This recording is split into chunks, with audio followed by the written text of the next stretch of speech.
I declare the ordinary council meeting of the 13th of December 2022 held in council chambers at the City of Subiaco, held in person and electronically via Zoom, open at 5:33 p.m. Welcome everyone. On behalf of the City of Subiaco, I acknowledge the Whadjuk Noongar people as the traditional custodians of the area. We recognise their cultural connection to the land and waterways of Subiaco and their continuing contribution to our city. We pay respect to their elders past, present and emerging and extend that respect to all Aboriginal and Torres Strait Islander people. Please note that this meeting is being live streamed and recorded, and by being present at this meeting, members of the public consent to the possibility that their image and voice may be published online. Okay, we've got a mixture of attendances in person and online this evening. In person, we've got the 5 councillors seated at the table and myself, obviously. Councillor Simon White is attending by Zoom from overseas, no less. Also attending by Zoom is Councillor Jennings, Councillor Gary Kosovich, and that's it. And each of those 3 councillors have declared that they'll be able to maintain the confidentiality of confidential parts of the meeting, and I'll ask that that be minuted. Of course, we've got CEO Colin Cameron to my right attending in person, and Mr Cameron will be supported by the 3 acting directors, Polly Banks, James Hambley, and I'm looking for Paul Mole, who I understand is Acting Director, Corporate Services.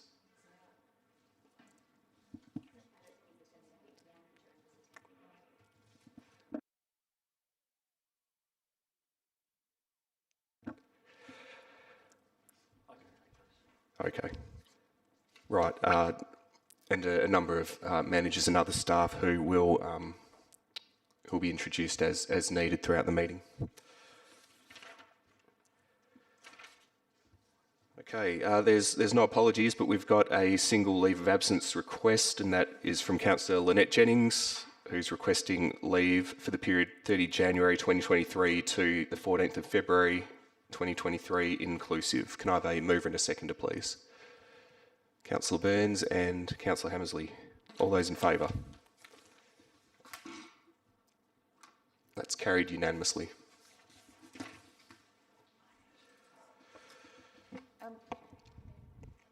Councillor Hammersley. I thought I did send in a request for some leave in February because we're not having a meeting in January. It doesn't...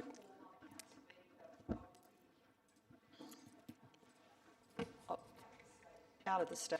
Yeah, I remember you sending that in actually. Let me just see if I can find it, although you'd know the details better than me, I suppose.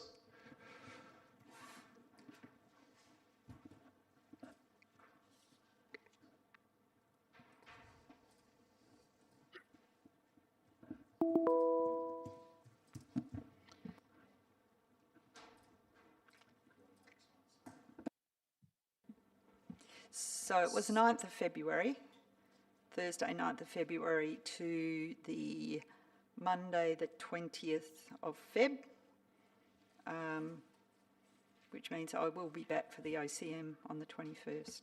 So yeah, 9th to 20th inclusive. Thanks. Thank you. A mover and a seconder, please. Councillor Stroud and Councillor De Vries. All those in favour? That's carried unanimously. Councillor Stroud. Thank you. It's just a governance question. Is Councillor White out of the country, and can we accept his vote? We can. He's out of the country, and we can under the current regulations, is my understanding.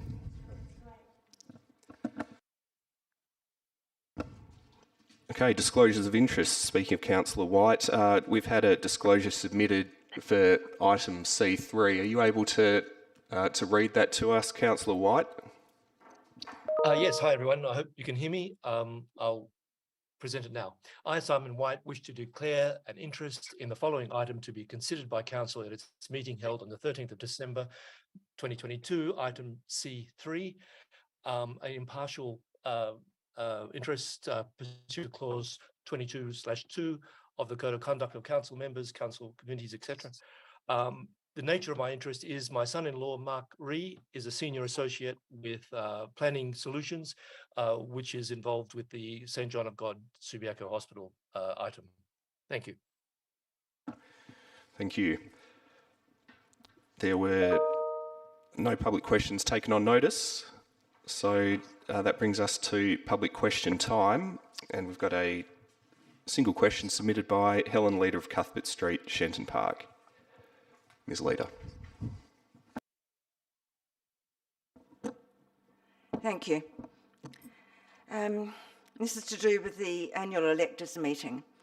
I've realised that my motion from that meeting unintentionally implied that Mark Tonti had no part to play in Save Subi, etc., which is of course untrue, as for years he and Genevieve Binney worked together tirelessly for the benefit of the community. My question, is there now any chance of amending my motion to include equal thanks to Mark Tonti? I'll answer it. Thanks for the question. The staff answer is that the motion raised at the annual electors meeting cannot be amended because electors who attended voted on the motion as originally raised. And to that I would add that all council will be doing this evening is to note the resolutions that were carried at the annual electors meeting. So we can't rewrite history, Ms. Leader, but a number of us were there on the evening, and we know that you put the motion in good faith. And I think anyone living in Subiaco in the Save Subi years would have an awareness of that movement and the key people involved, and they were, of course, Genevieve Binney and Mark Tonti. I'm sure the minutes of the meeting this evening will correct the record, and everyone will be happy. Thank you. Okay, that brings us to public statement time. The first statement submitted for this evening comes from Ben Wills of Rupert Street, Subiaco, for item C2, 49 Salisbury Street, Subiaco. Okay, Mr. Wills hasn't arrived. The next statement is from Pamela Meehan of Cuthbert Street, Shenton Park. Thank you, Mayor. I'd like to thank the Council for this opportunity to provide my statement. In the now approved minutes of the annual electors meeting of 1st December 2022, I wish to endorse the motion of, and here I quote, of thanks to Genevieve Binney for her advocacy and lobbying and work with the Subiaco community, in particular in relation to zoning matters, amenity of Rockaby South and the Save Subi group, close quote.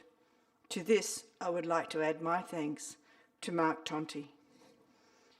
Due to their untiring efforts, Miss Binney and Mr. Tonti demonstrated to other precincts within the city of Subiaco that it was possible to push back against the combined juggernaut of the state government and real estate developers, local and national, who sought to monetize the quality of life residents enjoyed while concurrently destroying all that was desirable about our city. The counter-proposals submitted by residents and various action groups were detailed, substantive and professional, so much so that it was incumbent upon the state government and real estate developers to review and resubmit their initial substandard and disrespectful plans to revamp our city on the cheap. I would like the record to note my thanks to Mr. Tonti and Miss Binney for their commitment to our city, a commitment that involved professional and personal sacrifices for them and their families. Thank you. Thank you. The next statement is from Ross Underwood of Planning Solutions in relation to item C3.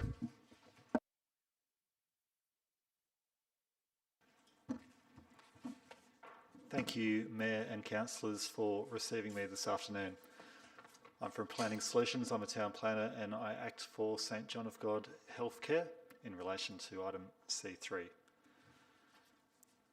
We thank the Council for receiving us tonight and we appreciate the opportunity to engage with Council on this particular matter St John of God Subiaco Hospital is a major employer of residents of Subiaco. And in fact, Subiaco is one of the highest proportion of areas in which staff of the facility live that work at the hospital. Now we've noted the officer recommendation and we have two main concerns with what's been proposed. The first is that there are some factual errors in what has been put forward. Now, for instance, there is reference to a speed limit on Salvador Road and Hayden Bunton Drive of 50 kilometres per hour. Now, at the time that our reporting was done, prior to the application being lodged, those speed limits were 60 kilometres per hour. It was only after our application was made in which those limits were changed. There are other more simple factual errors. For instance, our consultant name, Irby, has been reported in the officer's report as Urbis. And there's a reference to there being a lack of any analysis of alternative travel modes in item 1E. Now that's simply not the case because those matters are reflected in our integrated transport and parking strategy in item 12 that deals with parking demand management in quite some detail. And St John of God has a travel green policy in place to deal with those particular matters. Now, putting aside those matters, the other consideration, and I think this is fundamental to the item that's been put forward, is the fact that the hospital itself is located in the town of Cambridge. On page 36 of the agenda, it stated that given the land is not located within the City of Subiaco local government area, assessment of the application has been undertaken at a high level and limited to those aspects of the proposal that may impact on land within the city's boundaries. The recommendation, however, clearly identifies a number of things that aren't relevant to the City of Subiaco. Item 1A, for instance, deals solely and specifically with crossovers on Cambridge Street, a street that doesn't impact on the City of Subiaco. Item 1F deals with pedestrian crossings on Station Street to the north of Salvador Road, again, not within the City of Subiaco.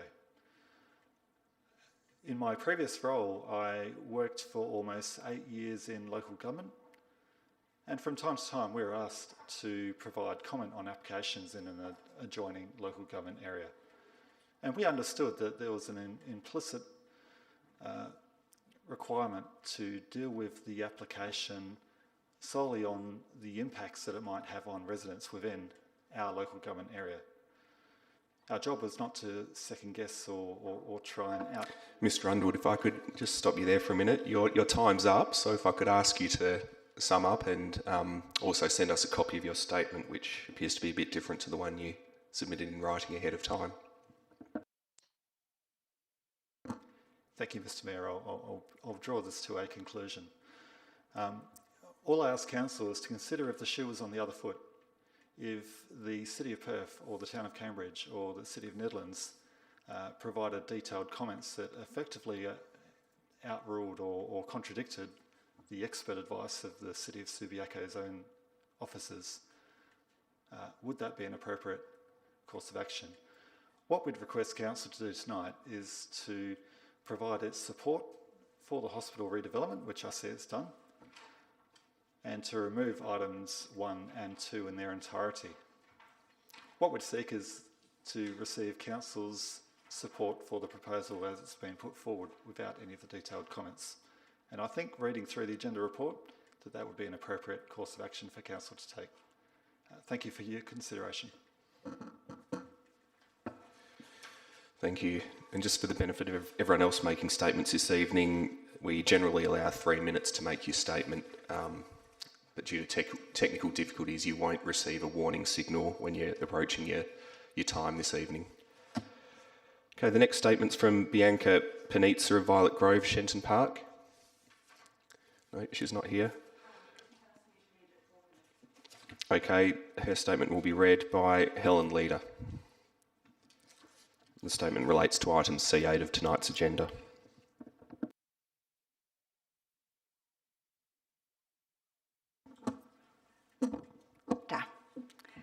She notes in this week's Post newspaper that Helen Leader proposed at the 1st December electors meeting that the city recognise the considerable work carried out by Genevieve Binney for the good of our community. I, that's Bianca, would like to add her own open-hearted support to Ms Leader's motion and request that this appreciation be extended to Mark Tonti, Ms Binney's partner in the Rockaby South and Save Subi campaigns. We in Subiaco are fortunate to have heroes such as Ms Binney and Mr Tonti who have the drive, determination, intelligence and fortitude to fight for what is good and right for our community, even in the face of some unpleasant hostility. I take my hat off to both of them and give them thanks.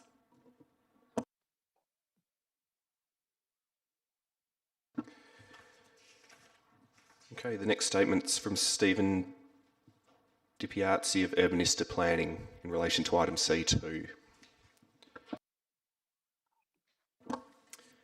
Thank you. I'm speaking on behalf of the property owners at 49 Salisbury Street in Subiaco, which is the subject side of this application, and this is in relation to the single house proposed. The property owners are long-term residents within the city of Subiaco and also run a business which has operated its head offices from within the city for the past 40 years. The proposed dwelling has been designed as the owner's future and final home, designed to facilitate ageing in place and enable the owners to remain within the city well into the later years of their life. Key considerations in the design for this dwelling included providing lift access to all levels of the development, an easy-to-navigate ground level with central wide corridor, contributing to the unique streetscape character of Salisbury Street, and minimising the impact of overshadowing, which is a prominent issue in this particular locality. The redevelopment will significantly improve the streetscape contribution of the site, realigning the dwelling to match the street setback of adjacent development, removing the existing vehicle access point and parking bay from the Salisbury Street frontage, and providing respectful and complementary facade design with high quality finishes which will stand the test of time. Due to the narrow lot widths and east-west orientation of the lots within the locality, all proposed development will present higher than usual overshadowing percentages when assessed. To deal with this up front, considerable time and effort went into optimising the location of the upper floor to balance a range of requirements. These include visibility from Salisbury Street, visible impact from adjacent properties, overshadowing sensitive areas to the southern adjoining property, outlook for the future occupants, and visual privacy. So there's a lot of factors that went into play. The only suitable location was concluded to be the rear of the site, which avoids the visibility from Salisbury Street and also avoids overshadowing of the most sensitive spaces on the southern adjoining site. The upper floor was effectively moved as far to the rear of the site as possible, whilst also achieving suitable clearance to comply with visual privacy requirements and allow for some outlook for the future residents. During the application process, there were a number of amendments made as the city did raise some concerns in relation to the overshadowing assessment, and in response we went back and undertook further analysis, and the end result was that we removed almost half of the upper floor and relocated it to the basement to address these concerns. And the city effectively considered that to be a satisfactory response. The final design we've arrived at respects the southern adjoining property, with shadow cast primarily over non-habitable spaces, and in particular, no additional impact to the alfresco area compared with the existing dwelling. A suitable level of direct natural sunlight has also been maintained to the living room midwinter, despite the window being located on the boundary, which is quite an exceptional outcome. Whilst the overall percentage is high in the assessment, this is not a realistic indication of the typical overshadowing impact year-round, as it represents the worst-case scenario, which is in the middle of winter. During this time, you'll also find it's commonly overcast, which effectively makes overshadowing irrelevant, and due to the weather conditions, people are also far less likely to use their outdoor areas as well. A more realistic overview of the overshadowing impact is to consider the overshadowing cast at the March equinox, and a number of diagrams in the analysis included in the attachments demonstrate this to give you a more realistic view of what the typical impact will be. The city's technical assessment and my own assessment both concluded that the development does meet the objectives of the planning framework and should be supported accordingly. and we urge that this council support the officer's recommendation. Thank you.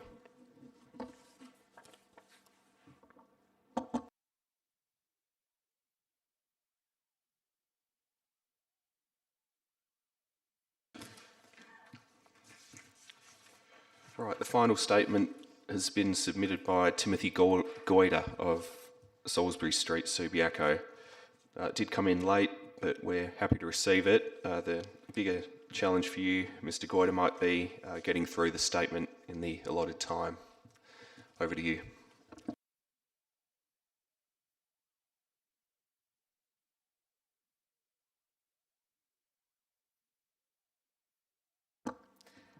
Thank you, Mayor and Councillors. I'll aim to be brief and summarise the more detailed written submission that was filed with the Council.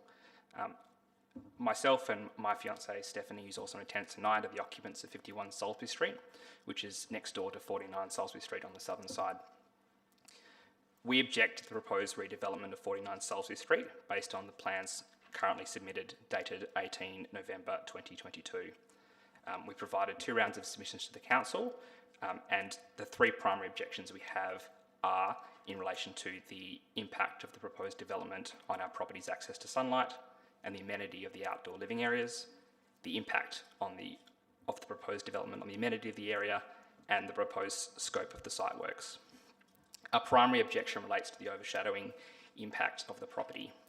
The R codes require a overshadowing impact of 25% or less.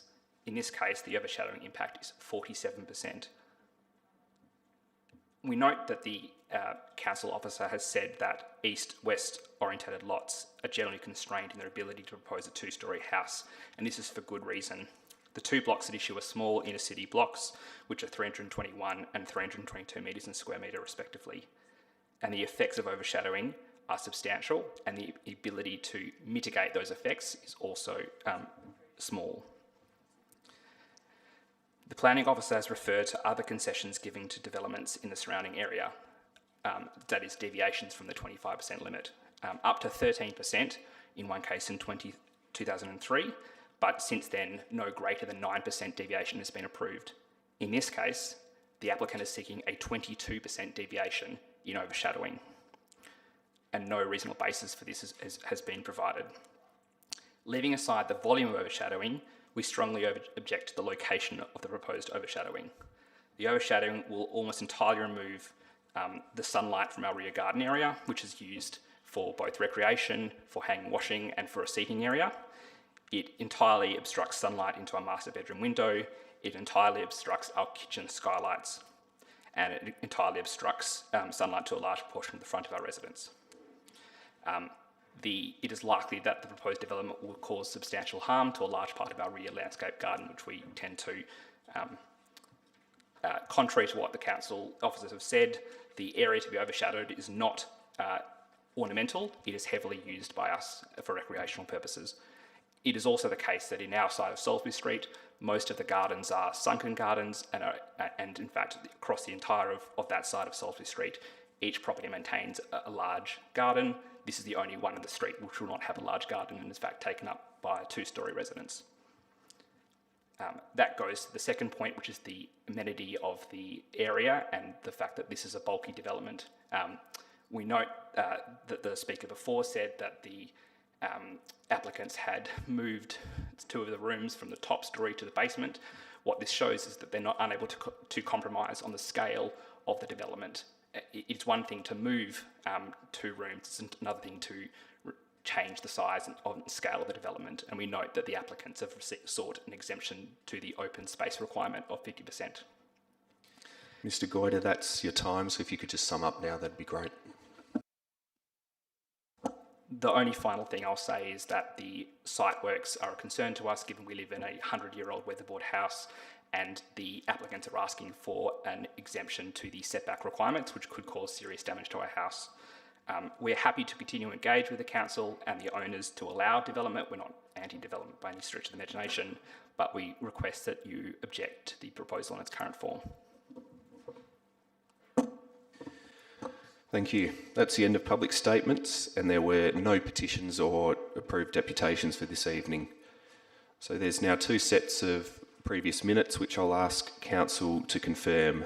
The first are those of the Ordinary Council meeting of the 22nd of November 2022. A mover and a seconder for the minutes, please. Councillor Burns, Councillor Stroud. All those in favour? It's carried unanimously. Okay, we're also being asked to confirm the minutes of the annual electors meeting of 1 December 2022. A mover and a seconder to accept those minutes, please. Councillor Powell, Councillor Jennings. All those in favour? Those minutes are also accepted unanimously. Okay, that brings us to announcements. And I will make an announcement which really is in the form of an observation and a Christmas message, given that it's the last OCM for 2022. Look, I just wanted to remark at how strongly the City of Subiaco is finishing the year. Sometimes people ask me whether things slow down heading into Christmas, but my answer that this year has been absolutely not. Just look at tonight's agenda, where we're going to make a decision on whether to take the first steps towards a new council and administration building here on Rockaby Road.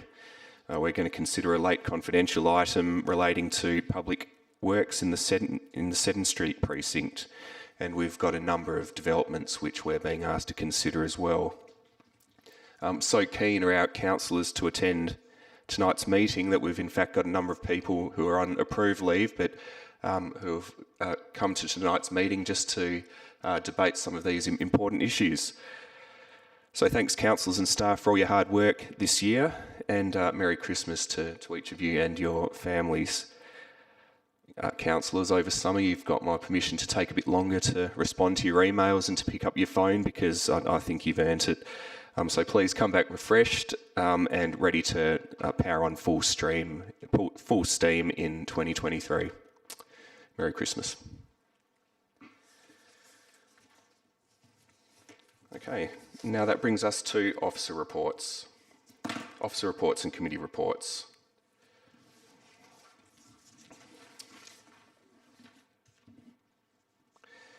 We've got a possible en bloc motion this evening, and for the members of the public, what that means is that we've got officer recommendations and no amendments and alternatives from councillors. So we're going to look at whether we can carry a number of these items en bloc without debate. I've got a possible en bloc motion in front of me, which would consist of items D1, C3, C6, C8, C9. C2 has already been removed at the request of Councillor Kosovich. Are there any items which councillors would like to remove from the possible en bloc motion that I've just described? Councillor Hammersley. Thank you. Because we've got people in the gallery, I think we should bring C3 out.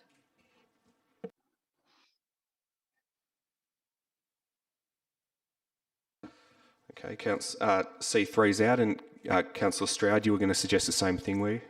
Great.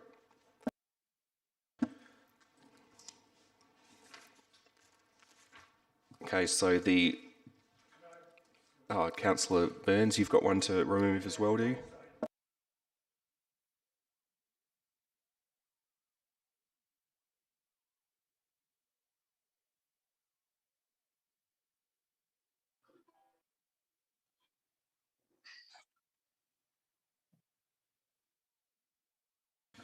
So Councillor Burns has just requested the removal of C9, so we'll remove that from the en bloc vote.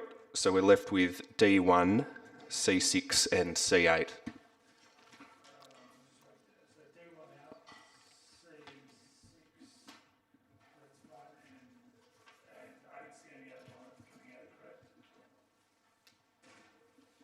Yeah, that's correct. D1, C6, C8.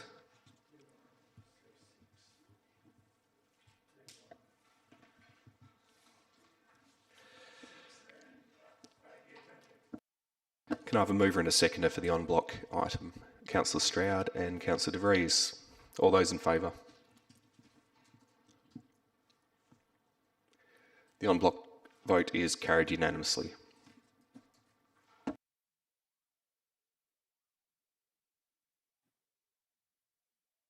Okay, so we'll now go to item C1, 8 Nichols Street, Daglish. We've got the officer recommendation as well as an alternative submitted by Councillor De Vries. I'll be looking for a mover and a seconder for the officer recommendation, please. Councillor Hammersley. Okay, we're looking for a seconder. Councillor Jennings. Councillor Hammersley, did you wish to speak? Yes, I will, briefly. I'm conscious of the alternate, and I'm definitely open to hearing the debate on this, but having studied it carefully, I do understand the concerns that have been raised and the difficulties that are going to be faced by the community in this area.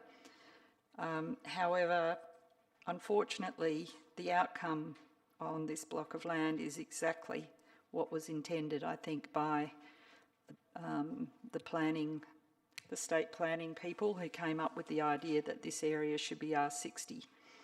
So having not really capacity to knock it back because we don't like R60, I've had to delve into the specifics of the development, and you know, I think it's regrettable that we're going to end up with a series of these corridor developments, a little bit like what's happened throughout Scarborough and places like that, because there's no requirement for consolidation of lots to develop, you know, decent buildings with good amenity for the people who live not only in the buildings but in the area.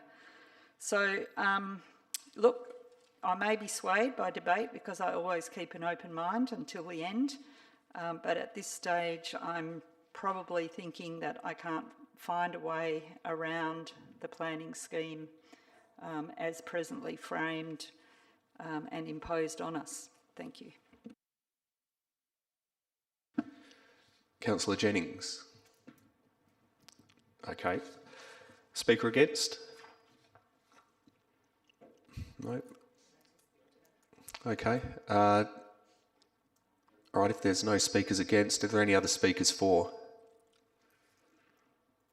All right, Councillor Hammersley, did you wish to close? Oh no, you can't test the alternate. We won't get there unless the officer recommendation fails, so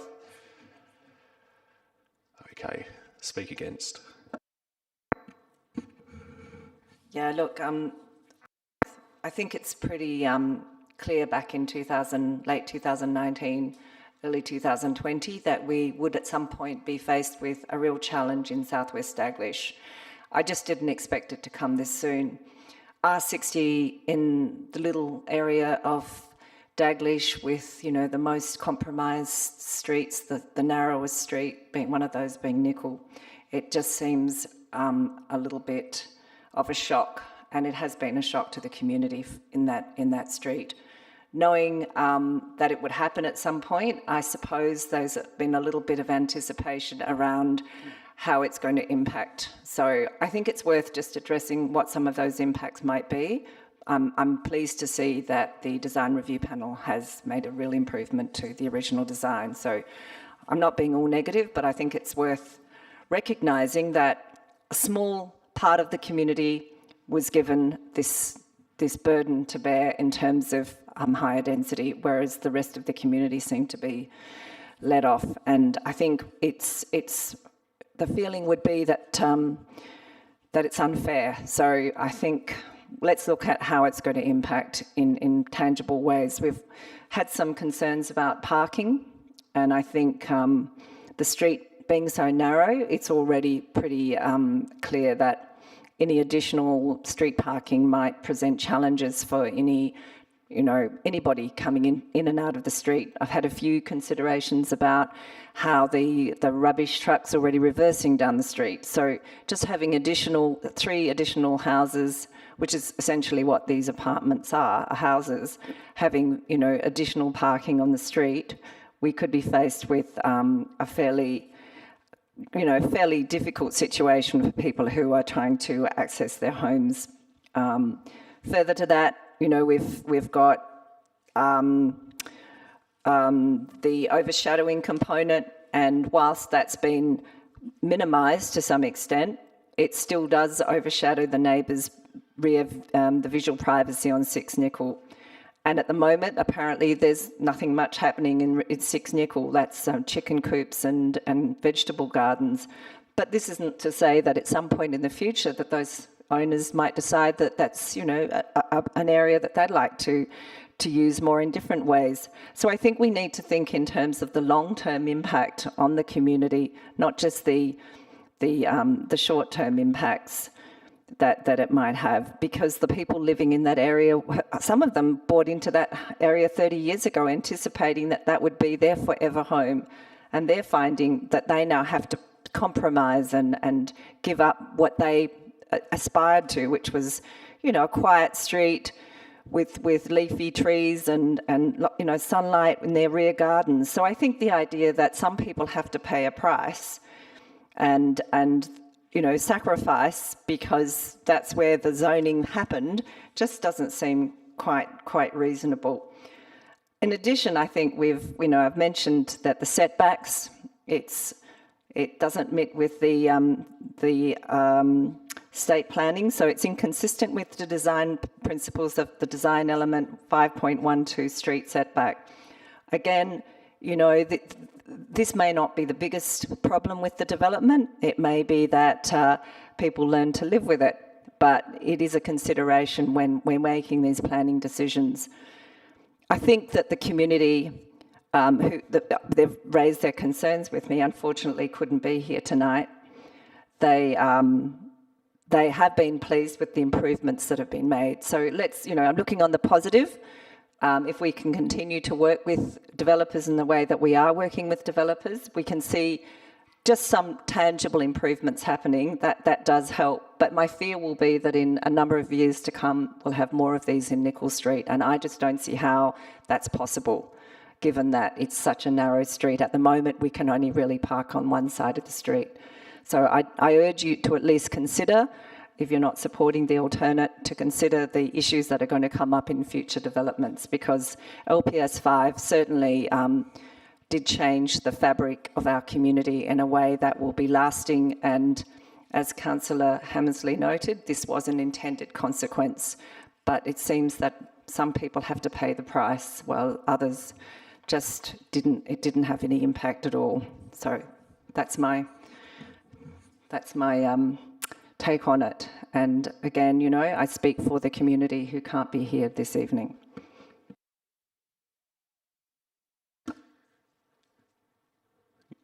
Thank you. Look, I'm happy to hear from any speakers who want to speak for in the wake of that. Councillor Burns.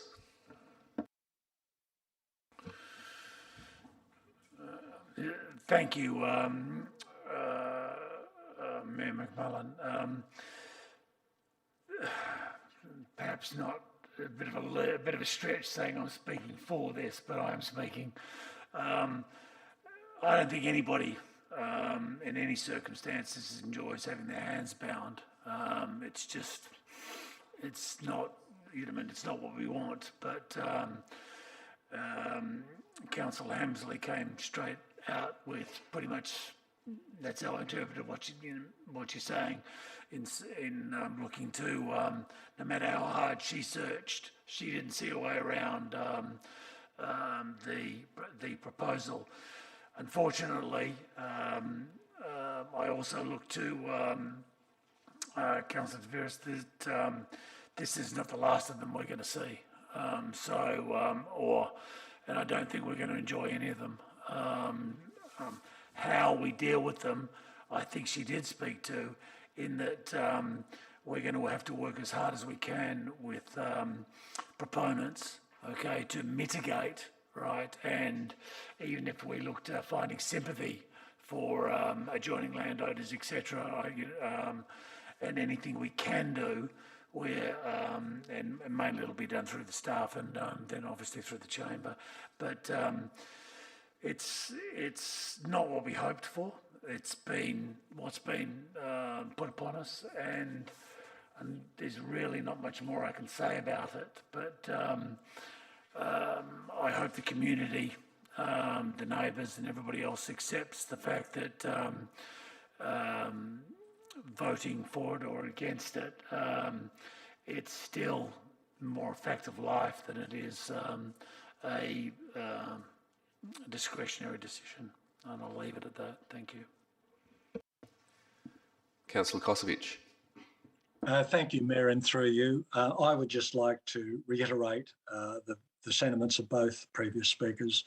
We are bound by the Minister's direction on this, or the government's direction. We have little latitude to move. What I would like to say, I'd like to commend Councillor De Vries for so strongly representing her community on this. It's important that we speak up for our community and that we do our best to represent their interest at times like this. Thank you. Any other speakers? Councillor Stroud. Yes, thank you, Mayor. I have a few questions, thank you, through you to staff. One of them is, if memory serves me right, nickel was captured in the upzoning of R25. Can I confirm that, please, with staff? Manager Planning Services.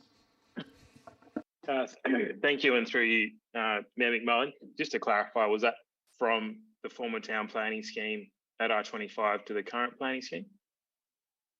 Yeah, I believe that is the question. Okay. Yeah, just bear with me 1 second. I'll just check our mapping system.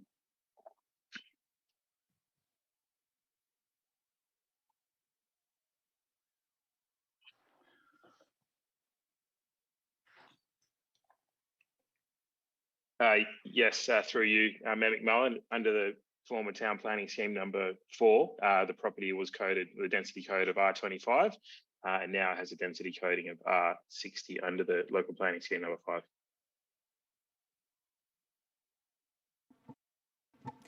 Yes, thank you, Mayor. The reason I raised that was just the preparedness of the community, and I remember a great deal of consultation and petitions and so on to actually upzone their area. They were the first in Dalglish to do this, and were very generous on that part. And so it is incredibly disappointing that they've suffered this assault from R25 to R60. So I was just sharing a little bit of that history. I have another question to ask, thank you, through you, Mayor, and that is regarding the actual traffic of cars, given this is it's not a duplex box, but is there such a word? A triplex block with garages for 6 cars, which suggests that, of course, the 2 back blocks have at least 4 cars going backwards and forwards on that strip that runs alongside, obviously, the home next door to them. I would imagine that would be quite disturbing, having that sort of traffic. I'm not so phased about the traffic on nickel. You'll probably find that it's still designed to take that, and it has wide verges which can be parked on. But I am concerned about that driveway and the car movements backwards and forwards. So I'm asking through you, thank you, Mayor, is there anything in our town planning scheme that talks to the sort of noise that might create and so on? Thank you. Mr. Denham. Yeah, thank you, and through you, Mayor McMullen. Not necessarily. I mean, the proposal does comply with the number of car parking bays required for this development of this type. In terms of the traffic generation, I guess the application was referred to our traffic engineers. They didn't raise any particular concerns regarding traffic. I think you generally find with residential development that the turnover is quite low, and the use of the garages are quite low compared to, say, a commercial land use. So, if people work, drive to work, for instance, they'll probably leave early in the morning or in the morning at some point, and then go to work and then return and park the car. So I guess the disruption is pretty consistent across most residential areas in terms of how residential parking areas are used. Yeah, thank you. There's a bit of an outdated assumption there that people still get in their car and drive to work. There's a lot of people working from home now and may use their car for all sorts of toing and froing for meetings and so on. But if it's not captured in a planning policy, there's probably not a lot we can do about that. I'm just showing some sensitivity to the neighbours and this development. Thank you. Councillor De Vries. Through you, Mayor, I've just got a question for the Acting Director, Hambley, just regarding Nicol Street.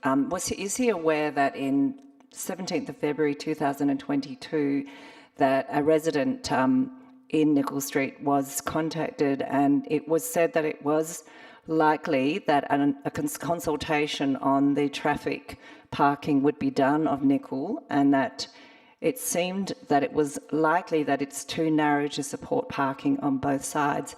Unfortunately, I only received this updated information this afternoon, so I wasn't able to forward that to you. But are you aware that that was proposed, that the street parking would only be on one side of the street? And if so, would that have any impact on the decision about, would it have any impact on the development application at all? Acting Director Technical Services, if you're able to confirm your awareness or otherwise of what Councillor De Vries has described, then please do. I'm not sure how you'll be able to comment on the development application though. Yes, I probably can't comment on the development application too much, but all I can say is I'm not aware of the specific correspondence in relation to that.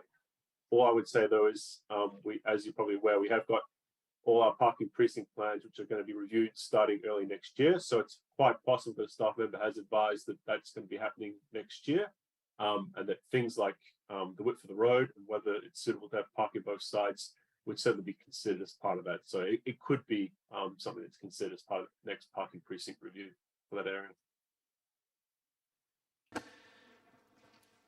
Okay, does anyone else wish to speak to the item? Otherwise, I'll ask Councillor Hammersley to close. Councillor Hammersley, did you wish to close? I'll call the vote then. All those in favour?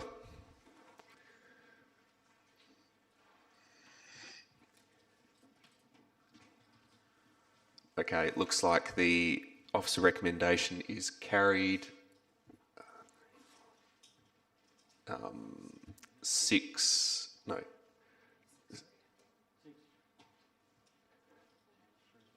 I think it's 7-2. Councillor Powell, were you voting for? Yeah, the officer recommendation is carried 7-2.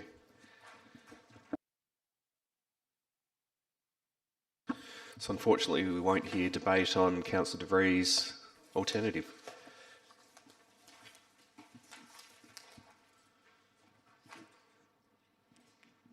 Okay, the next item is C2, 49 Salisbury Street, Subiaco. We've got another officer recommendation for conditional approval and no amendments or alternatives submitted. So I'll be looking for a mover and a seconder for the officer recommendation. Councillors Jennings and Kosovic, are you moving and seconding or asking questions? Okay. I'm asking a question, Mayor, because I had my hand up before you moved on to this item, but you didn't see it. Is the question about this item? No, it was just about the vote on the last item. Okay, what's the question about that before I get a mover and a seconder? Just about, because I couldn't see that because the screen's too, I didn't have it on speaker view, so the screen's small. Who were the two councillors who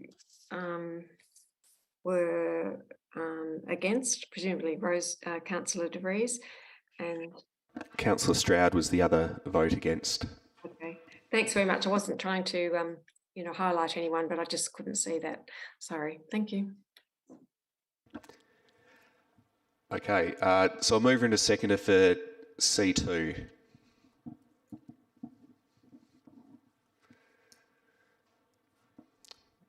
Councillor Hammersley. Do I have a seconder?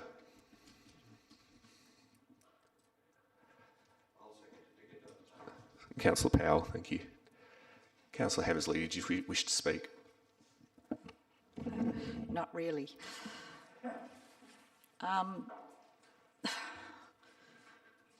Every time I open an agenda, I dread it when we see these planning applications coming through. The last one and this one is equally uncomfortable for me.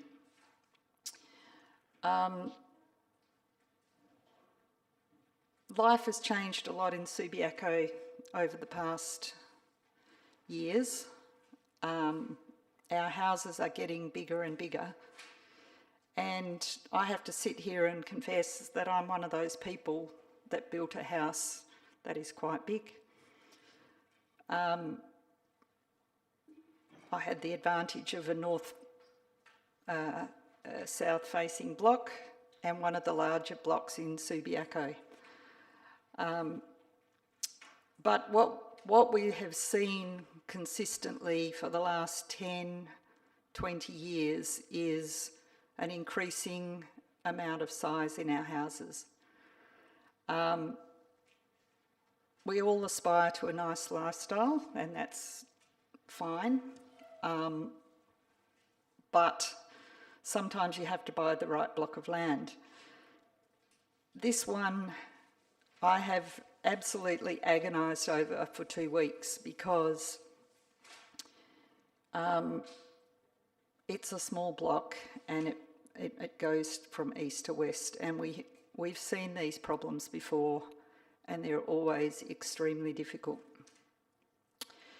So I've been looking at this for 2 weeks, reading and rereading and thinking about it and trying to work out how you can deliver a really big house on a small block but do justice to the people on the south side, and it's actually very difficult. And what I've concluded is that the only thing I can think of to do to this development that might assist is to say you can't have a second story. Now that's a pretty big move in Subiaco in the modern day, because we see a lot of people who choose because they don't want to have steps. We do see quite a few developments that are still single story. However, predominantly they have that second story element, and increasingly as we become more affluent and technology has become better, we're seeing more and more basements. In this one we've seen both the basement and the second story. So I've been extremely conflicted about this, but at present and subject to debate, I didn't want to move it because I didn't want to speak first, because I actually really do want to hear from other people who I know you will have all studied these plans carefully about how we deal with this. I will be straight up with you all. At this stage, I just don't think I could sit in front of a SAT member and convince them that this development should not be approved, notwithstanding the discretions that are sought. So I would say that if I don't hear any further debate, it'll put me in a difficult position, because I'm not wanting to give the neighbours false hopes by just rejecting it tonight, because I can't actually come up, or haven't yet come up with a solution, other than you just can't have a 2-story house on this site. So I'm going to stop there and hear what other people have to say and see where we end up. Thank you. Councillor Powell. Yes, thank you, Mayor. Look, I'd like to, the reason why I brought this to the table is because we've got both the proponents and those opposed to it at the meeting tonight, and they've both made presentations, so I think they probably deserve to hear what Council thinks, and I would never want to put Councillor Hammersley in a difficult position of not hearing the rest of the debate. But look, I have a question first, if I can. Are there solar panels on 51? If I could ask you, through you, Mayor, to the planning staff. Mr. Denham. Thank you, and through you, Mayor McMullen. Yes, there are solar collectors as defined by the residential design codes. None of them are affected by the shadow that's cast. Okay, thank you very much. Yeah, look, I'll speak to it. First off, I'd like to commend both the staff and the applicant for their work on this proposal. I've obviously spent quite a considerable amount of time on it since it was first put forward, and there's been quite a number of changes to try and reduce its impact on its neighbours, especially those at 51 Salisbury. But look, despite that, I have some serious concerns about this plan. It still seeks numerous discretions in regard to lot boundary setback, open space, building height, site works, visual privacy, and solar access. And that really, for me, is the big one at the end. The most important one is this overshadowing, 47% in midwinter. Look, that's a very big number. Now, the report argues that the 47% is not the be-all and end-all. It's the areas that are affected, especially the outdoor living areas in this case, and in part one of the indoor living areas. So look, I take the point made by the officer's report and the applicant that most of the overshadowing will not fall on habitable space. It'll be on things like the neighbour's roof or the walls. And that the second story has been reduced in size to try and reduce the impact, which is exacerbated by the east-west orientation of the block. But the reality is both living areas on 51 Salisbury Street, that outdoor living areas are affected, especially towards the rear of the block, where the plans are to put the second story. This will be, there will also be an impact on the living room window, which, look, I'll go into that further in a little bit. The proponents argue that when it's not walls or passive spaces, the overshadowing will occur in areas already overshadowed by structures and vegetation at 51 Salisbury. But who's to say that that greenery or those structures are going to be there forever? The new building is certainly going to be there for a very long time, a permanent overshadowing and a blight that will restrict, in my view, what future uses the owners or new owners or whoever owns 51 Salisbury Street, whoever ends up wanting to do anything with it. And that is essentially a permanent blight that will restrict what they can do with their property. And as I've said in their submissions, they also do use that outside area a lot more than seems to be given credence for in what we've heard in the report. Look, there's also a problem with the living room window. Essentially, the proponents have claimed that that window is not compliant. So really, the difficulty with it, I think, is they've almost suggested is not their problem. Look, I'm hardly surprised that a home built 100 years ago doesn't meet modern day compliance. And maybe that suggestion, just the way that suggestion's phrased, is a touch disrespectful. Look, there are other aspects to this problem. Councillor Hammersley, was essentially said, does this mean if we don't do this that people can't put on second stories? But she also mentioned the other aspect, that it's 49's a comparatively small block. I think less than 350 square metres. And they want to build a very large home. And a large home on a small block can often cause problems for its neighbours. So while I appreciate the effort put into the planning of this one, I won't be supporting it. To me, it's a case of good building in just in the wrong location. And as we are expected to provide reasons, mine would be the non-compliance issues identified in the officer's report, giving particular regard to the effects of the overshadowing on the amenity of the neighbouring 51 Salisbury Street. Thank you. Thanks, Councillor. Okay, we've had Councillor Hammersley move, Councillor Powell second but speak against. Now might be a good time to take Councillor Kosovich's questions. which I assume is why you've got your hand up, Councillor Kosovich. Well, thank you, Mayor, but I know I was going to speak if I could, but I'll wait if I can later. When can I speak, please? You can speak now. Thank you. Okay, I'm speaking against this development for all the same reasons that both, or to some extent, what Councillor Hammersley has articulated, and also what Councillor Powell has also very effectively argued. My concern is when the owners acquired this residential site, they were well aware of the plot size. I think it's 325 square metres. What due diligence did they undertake? As it now appears, they decided to build the biggest home possible and were reliant on the city's planners to give them a significant discretions. While my main objection is premised on the 47% overshadowing to the passive outdoor living area, not to mention the living room, that will be on the southern side property. We heard the owner of the southern side property very emphatically tell us tonight what his worries are, what his concerns are, and I think we've got to take those on board. I certainly do. This is an excessively large residence for the block size, and the discretions being sought, in my view, are not fair and reasonable. And I don't think it's going to deliver a fair and reasonable planning outcome. Also, in terms of finding solutions to the second story, what about some lateral thinking here?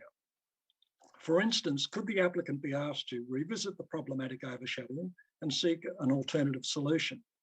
Could the build be sunk a metre below street level to reduce the height and solar impact on the southern side? I raised this solution as my next door neighbour did just that when building alongside our home. It would greatly reduce the overshadowing and a satisfactory outcome was achieved, certainly satisfactory to us. And we are here today living still and very harmonious with that neighbour. Also, the other matters that concern me, when I went down to visit 49 Salisbury Street, I found that it was sandwiched between two fully restored homes. That's heritage homes, and the proposed residence clearly does not fit into the heritage streetscape. We have to ask, has appropriate consideration been given to the impact that this bill will have on these homes and the heritage facade of the street and the precinct? I understand it's gone to the city's architect, but I still ask these questions. My understanding of the city's heritage policy was that it affords protection to all homes deemed to be of historical significance, which in this instance does not appear to be appropriately considered or adhered to. Also, does it now raise the question of what impact new builds are having in heritage areas? Does the policy need to be revisited and reconsidered? And finally, is it reasonable to expect that a development applicant and the advice they receive is sensitive to the surrounding built character, especially where heritage character is recognised and registered as significant? My request is that we refuse this proposal, and I'm happy to go to the SAP and set out my reasons, whether I'm successful or not. Thank you. Are there any speakers for? Okay, I'll enter the debate and speak for. Councillors, we're making a planning decision tonight, and what we're being asked to do is apply written law, which has the status of subsidiary legislation, and I'm talking, of course, about local planning scheme number 5. We all know its history. Most of us were on council in the years it was formed, and we made a lot of lasting memories and forged some strong relationships and some not so strong ones. We know the history, we know the background, but it is what it is now, and we've got to work with it, as is our duty. I don't think we need to beat ourselves up every time we're asked to make a decision under LPS 5 going forward, because that's not going to be a very rewarding experience for anyone on council, and I think it's going to do little for the mood of the community as well.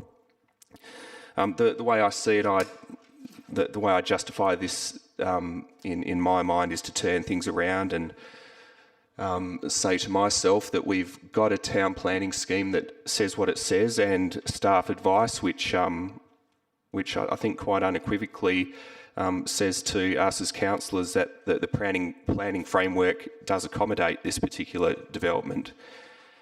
And it's a single dwelling. It's a single dwelling in a nice residential area.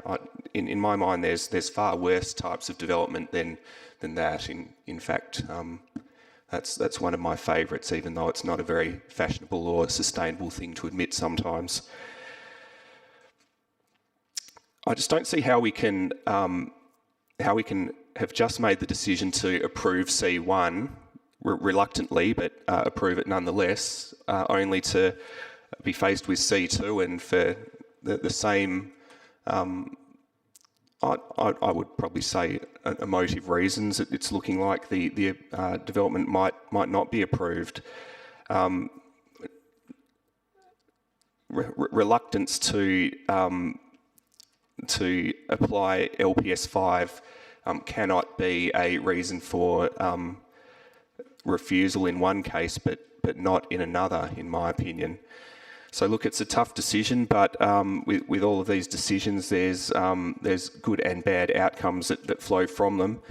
And look, we're not talking about a large development that's being constructed by a large corporation. We're talking about what appears to be a future home for two people, possibly more. And look, if I have to make the decision to vote for this development, then I'll be doing so knowing that I cast my vote in accordance with a planning framework and an officer recommendation, which in my view I've got little option but to ignore. So I'll be voting for, and I look forward to the rest of the debate. Councillor Burns.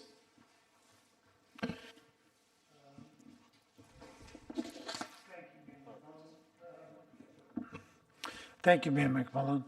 A question, if I may, before I speak, through you to where you see fit.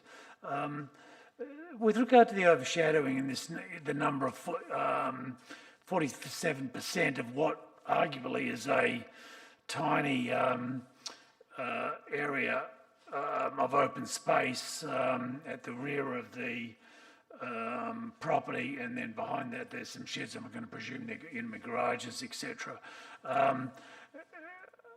I'd like the staff's comment with, obviously, the rear could be cleared and more sunlight thing, but there'd be a loss of amenity by structure.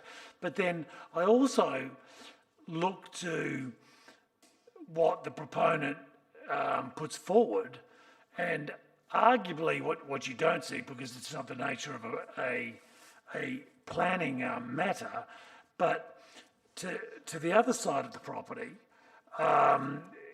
it's actually considerably built out. And what's been put forward, other than the deep soil beds at the front of the property, there's a small court. There is and I suggest the front of the property is not particularly useful as entertainment, etc. Most people don't use the front of their properties for that. But the indentation on the proposal, from what I can see, is overshadowed by the other, the building on the other side. So it's almost, I almost find it like a debatable argument. Okay, we're overshadowing on this side, but by the way, what we're building is being overshadowed by what's next to us. Would the staff agree with that? My assessment, even though that's not a town planning matter as such, but if you have a look at it, from what I can see, they're building to be overshadowed. Mr. Denham. Thank you, and through you, Mayor McMullen. It's a good question. So the proposed outdoor living area associated with the dwelling that's under consideration is located within the courtyard, because that's directly accessible from a dining room. And as Councillor Burns pointed out, that the house to the north of that is, I guess, set back quite close to that boundary, and that courtyard or the outdoor living area that's being proposed in that location will largely be affected by some sort of shadow. We haven't done a calculation on that because the planning framework doesn't require us to do so. But yes, it would be impacted by the property to the north.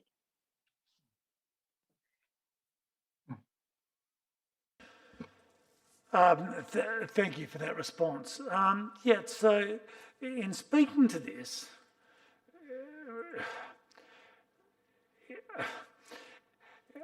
I look, what people want to do in proposing homes is great, okay, but, I don't look to people, I don't think in terms of what somebody builds and that they're, the old argument,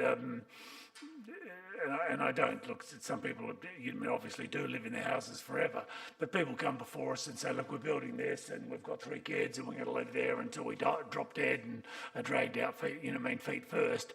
I always sort of take with a pinch of salt until I see them dragged out feet first. I'm not really buying into it. What I don't really understand about this, it's almost like the proponents, aren't that interested in sunlight. One, to their neighbour, right? But they also, and I'd suggest they're not interested in sunlight with regards to, to themselves, which in some way bemuses me. So I just note that, and as staff just spoke, right, that's not something we consider. As you'll see, there's no overshadowing considered from what already exists on the other side. It's not a question before us. So, as I said, it somewhat confuses me as to the nature of the applicants. But going back to overshadowing, right?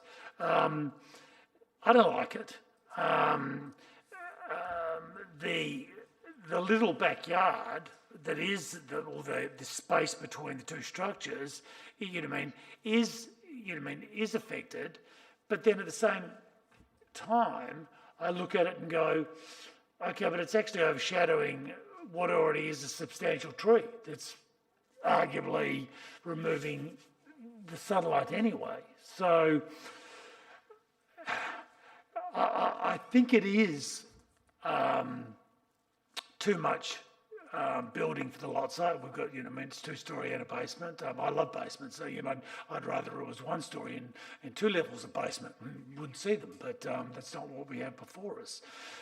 But at the same time, considering all that, like the item previously, okay, I don't see a passage, we can, we can go against the staff. The staff say approve, and the proponents can take the matter, our discretionary decision to refuse to SAT, okay, and I'm not unhappy if we go to SAT. That doesn't worry me. I don't think we're going to have a lot of luck because unless unless one of the elected members is going to put forward a planning argument to say you can't do this, that we don't get very far. But if it's the feeling the elected members, they want to reject, have the matter end up at SAT and it argued out there, right? I can actually live with that. In this particular circumstances, only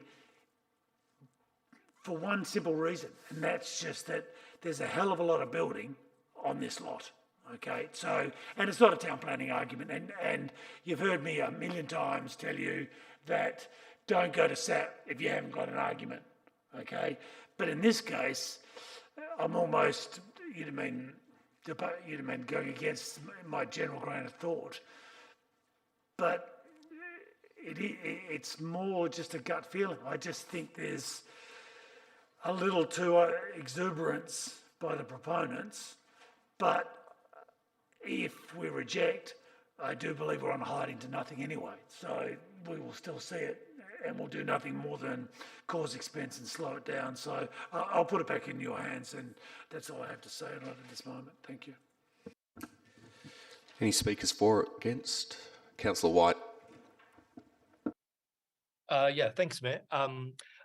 I guess, like everybody else, I feel frustrated by this, in as much as to what extent we can find evidence or a basis for rejecting it, as bad as, as, although I share the concerns that many people have spoken about. So I'm feeling conflicted in that regard. But I mean, of course, for me, the greatest issue is around the overshadowing. And I just wanted to ask, I guess, if I may, a question around this related to the staff report. In the last paragraph, it suggested, and I think the public statements from the owner of the adjoining block have said, the comment is made that the overshadowing doesn't affect so much sensitive areas.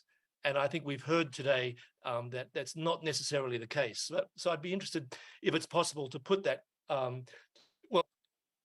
to raise that. And a related part of this question is, the same statement in the report says that the proposal will reduce the existing amount of overshadowing.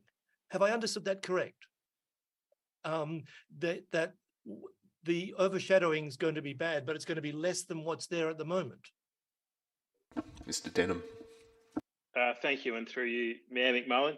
Yeah, so that's correct. So the overshadowing is decreasing. So the area that we focused on, because the overshadowing exceeds the 25%, which is the deemed to comply amount, that means we do an assessment against the design principles. So design principles seeks to, protect overshadowing of existing outdoor living areas and also major openings to habitable rooms. So the report discusses the impact of the proposed shadow on one of the major openings, and it is increasing the shadow impact on that window, but it's still allowing sun to penetrate into the window. In relation to the outdoor living area, the way the R-codes is kind of written and structured is that outdoor living areas are directly accessible from a primary living space of the dwelling, and that's typically like a living room, a games room, family room, dining room, those types of rooms.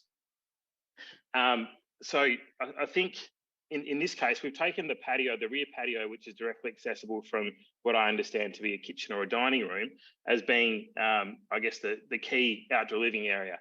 And as you'll probably note, and you can see in the site photos that the officers took for this application in attachment 6, there's a photo, I think it might be the last of the photos, that shows the rear courtyard, the rear backyard area of 51 Salisbury Street looking back. So from the patio, and you can see a garden type area and some trees, as Councillor Burns has pointed out, and then a rear lawn area. So the focus of the assessment and the design of principle assessment in the context of the intent of what an outdoor living area is and where it's located was that the proposal is actually lower in height for the single story element than what actually exists there today. So the shadow is actually improving access to sunlight in that particular area. And that's what the commentary are related to. Okay, thank you. Thanks, Matt. Councillor Hammersley. Can I just ask a follow-up question, because that was a good question. I'm just looking at P2.2 under 5.4.2 of the R codes, and it says development designed to protect solar access for neighbouring properties, taking account the potential to overshadow existing outdoor living areas, that's point 1. Point 2, north-facing major openings to habitable rooms within 15 degrees of north in each direction, or roof-mounted solar collectors. So as I read that, isn't it the case that you consider each of those things separately? And when it talks about outdoor living areas, how do you go from outdoor living areas to outdoor living areas attached to major openings? Because it doesn't seem to say that. So can I just have some advice on that? Yeah, thank you, and through you, Mayor McMullen. So that particular design principle that you've referenced, it is, in Western Australia, it is common to have lots with different orientations abutting. So I'll provide an example. If you have an east-west lot, you might have to the south of that 2 north-south orientated lots, which may have their outdoor living areas of individual dwellings located on the northern side. So it's designed to capture multiple outdoor living areas. the actual outdoor living area requirement under 5 point, bear with me. Are you formulating a follow-up question, councillor? Oh, sorry. It hasn't been answered yet. Yeah, sorry. And under 5.3.1, which relates specifically to outdoor living areas, it talks about that each dwelling be provided with an outdoor living area, not areas. And it goes on to talk about being directly accessible from the primary living space of the dwelling. So that's where the association is, where there's typically a singular outdoor living area associated with any residential dwelling. And that's the intent of protecting the more exclusive outdoor living area, which we have done in this case. Yeah, I'm not sure, because 5.3.1 appears to be concerned with the outdoor living area of the development. So I'm not sure how that slides into any consideration of 5.4.2, which is concerned with the adjoining site. So I just am not seeing the logic between how you slide P2.2 to say, oh, we only focus on what we think is the main outdoor living area, which is just a conceptual question. And then there's second question, which I think Councillor White did try to raise, but I'm not sure was answered. Because I've written on my notes here, this is a question of fact, isn't it? The proponent has come to us tonight and said that the report is wrong, that they do use that area, what we would call the backyard, which flies in the face of what's written in the report. So how do we deal with that? Because we're being told that the facts that have been relied upon are not correct. So I think there's two questions there. Yeah, thank you, and through you, Mayor McMullen. I mean, the residential design codes as written, there's multiple provisions that interlink with one another. Obviously, when the house to the south of 51 Salisbury Street was constructed, the residential design codes didn't necessarily exist. So the R codes has definitions within, the provisions that it relate to. So in the overshadowing requirement, it talks about outdoor living areas and the definition for outdoor living area provided for in the R codes. And again, there's a separate provision relating to outdoor living areas in the R codes in terms of being a development standard. So it is all kind of interlinked, and that's how the assessment is undertaken, if that makes sense.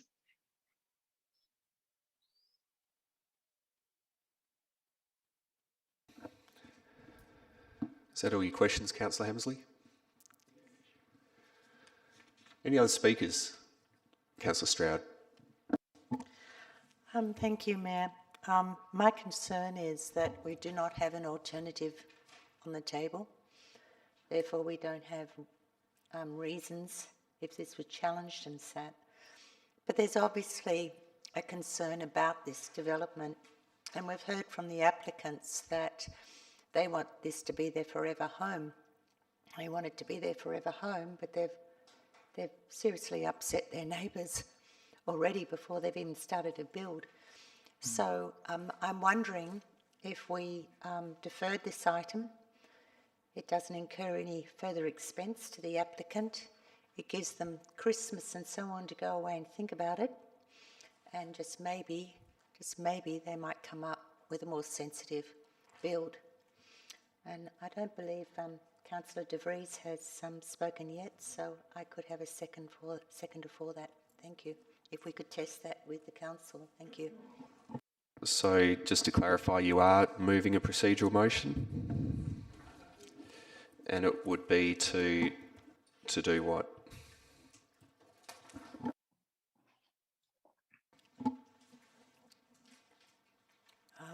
It would be, I've got to try and find, the idea is to defer the item, if I can have some guidance.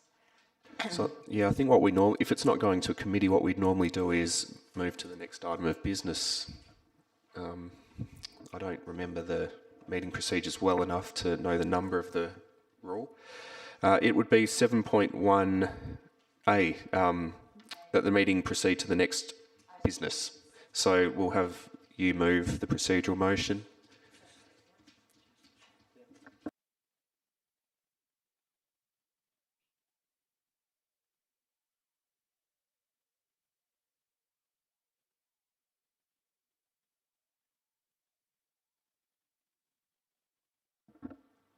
And Councillor De Vries, you're seconding, are you? Before we call the vote, Mr. Denham, can you advise us whether carrying this procedural motion would potentially constitute a deemed refusal? Thank you, and through you, Mayor McMullen. Yeah, I think it is articulated in the report in the options that if, I guess, no decision was made tonight by council either to approve or refuse, then it would be open to the applicant to take up their deemed refusal as the application processing has exceeded the 90 days. Okay, so we'll call the vote on the procedural motion. Why is that not fair? No, we're not debating the procedural motion. Excuse me. No, we're not debating the procedural motions because the meeting procedures don't allow it. Well, that's my prerogative as the presiding member, councillor. So I'm going to call the vote. All those in favour of the procedural motion?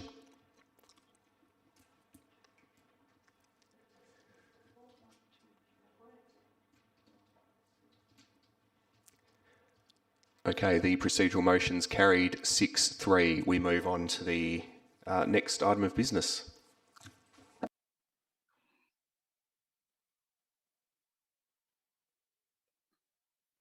C3 relates to the St John of God development.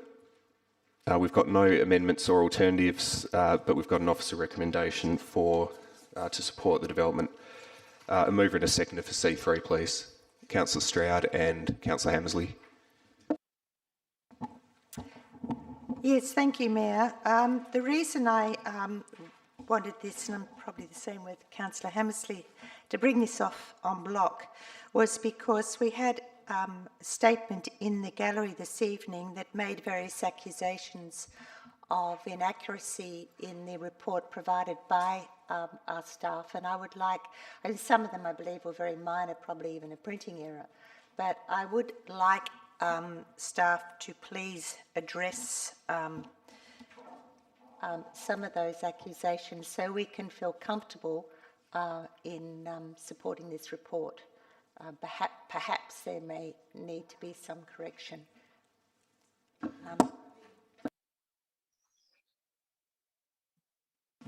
Thank you, Mayor.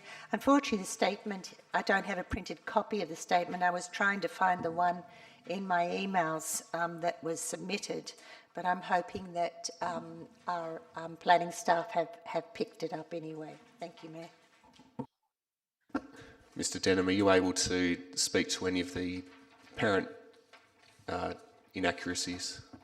Yeah, thank you, and through you, Mayor McMullen, I've had a discussion with the Acting Director of Technical Services regarding some of, I guess, the comments that were made by Mr. Underwood in his presentation generally, and they relate broadly to traffic. I guess to put it in perspective, and we'll go back a step, I guess the city is providing this comment and was invited by the State Development Assessment Unit to undertake formal, I guess, assessment and provide formal comment to them in considering the application, notwithstanding that the property is not located within the City of Subiaco's boundaries. It's located within the town of Cambridge, but it does impact on, I guess, the City of Subiaco as it does adjoin our local government area, and particularly in relation to road traffic and traffic movements more broadly. So when the SDAU application was submitted, which I understand was potentially in December last year,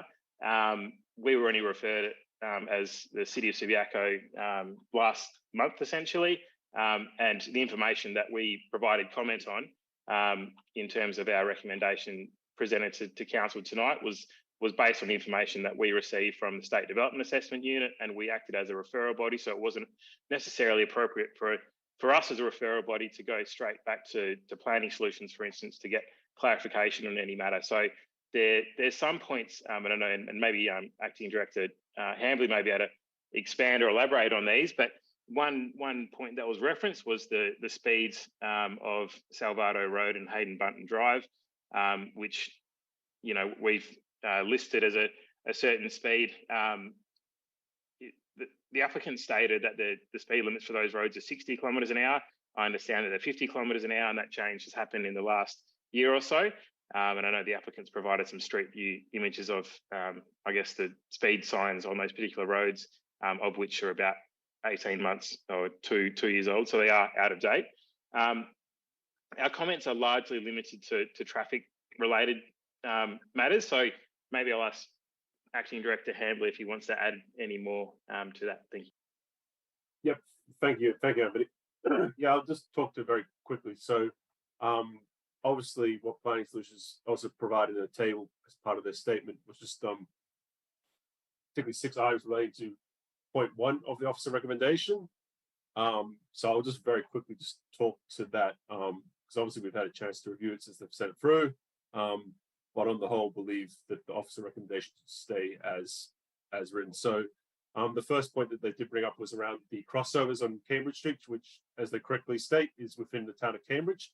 However, the point that is more broadly spoken to and is also covered in point 2 is around the importance of having a road safety audit undertaken, which is quite common for a large development of this type, because it considers safety aspects which aren't adequately covered in either the traffic impact assessment which has been done, or indeed the modelling which has been done. So that's something that we've just flagged, and it's quite important for a site like this, where it is obviously a very busy site and also has a lot of vulnerable road users, which should be considered when designing, particularly when you've got crossovers and other conflict areas that could arise as part of the development. There was also mentions as far as modelling that hasn't been done. So one intersection of particular interest to us, because it is a shared intersection where it's jointly managed by both us and Cambridge, is the intersection of Station and Salvado, and that one has a particular interest because previous modelling that we've assessed had raised initial concerns that there might be further work required there, but unfortunately the modelling report didn't provide any clear results or any results for that individual intersection. All that was provided was overall network performance, which doesn't give us much clarity as far as whether intersection is part of the development, including whether it's just the developments generating traffic, or indeed future traffic as part of this development's build-up, whether that would require any further changes to the intersection, both for traffic but also for pedestrians. And again, while the footpath which was mentioned does that abuts the hospital is within Cambridge boundary, obviously all the crossings do have to align, and there has to be modifications to the Subiaco side on the south if there's any changes required. So all in all, we have considered the 6 points that were provided by Planning Solutions, but we believe that the resolution as written should still stand.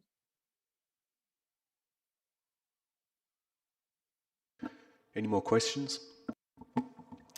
I'll just speak to it, thank you. So it seems to me that St John of God, who call themselves of Subiaco, even though they may be in the town of Cambridge, have asked us as their immediate neighbour for some technical input. We hear from our planning and engineering experts. They are quite confident on the input they've given, but it's disappointing that the representative of the applicant doesn't like to hear that expertise and would prefer that what they really wanted, it appears, was just support. I hope that instead the applicant will go away and consider this expertise in their DA. Thank you. Councillor Hammersley. Thank you. Yes. Look, I'm going to be content to let the officer report go forward, but I thought it was important, given that people came and spoke, that they understand why. Essentially, there's a few reasons, but we've only got until the 15th of December to make a submission. So really tonight's the last moment that we can cause that to happen. So, but the other thing is I'm quite comfortable that if there are any issues to be negotiated or inaccuracies or anything else, that will be thrashed out before the SDAU. We're not the decision maker. Our staff are not a decision maker in this. We've been asked for our opinions, and that's what's been put forward. Now, it was acknowledged actually by the representative of the applicant that most of their staff live in Subiaco. Why wouldn't we be concerned about those people moving in and out? We don't lock them in our boundaries. They come and go, and I would suspect quite a few of them move on foot. So, you know, I commend everybody to take seriously traffic and safety, and I'm sure it will be. So I think it's not really that big a deal. We have no power. I think it would be foolish for us to think we even have that much influence on what happens at the SDAU, but it's very nice to be invited to comment, given, as Councillor Stroud mentioned, there is a lot of expertise in the technical services within the city, and so I'd be quite happy for this to go ahead. And, you know, if there are issues to be discussed, please keep discussing them, and, you know, make sure that the SDAU knows about any differences and let them work it out. Thank you. Any speakers against? Any other speakers? Councillor Stroud, did you wish to close? I'll call the vote. All those in favour?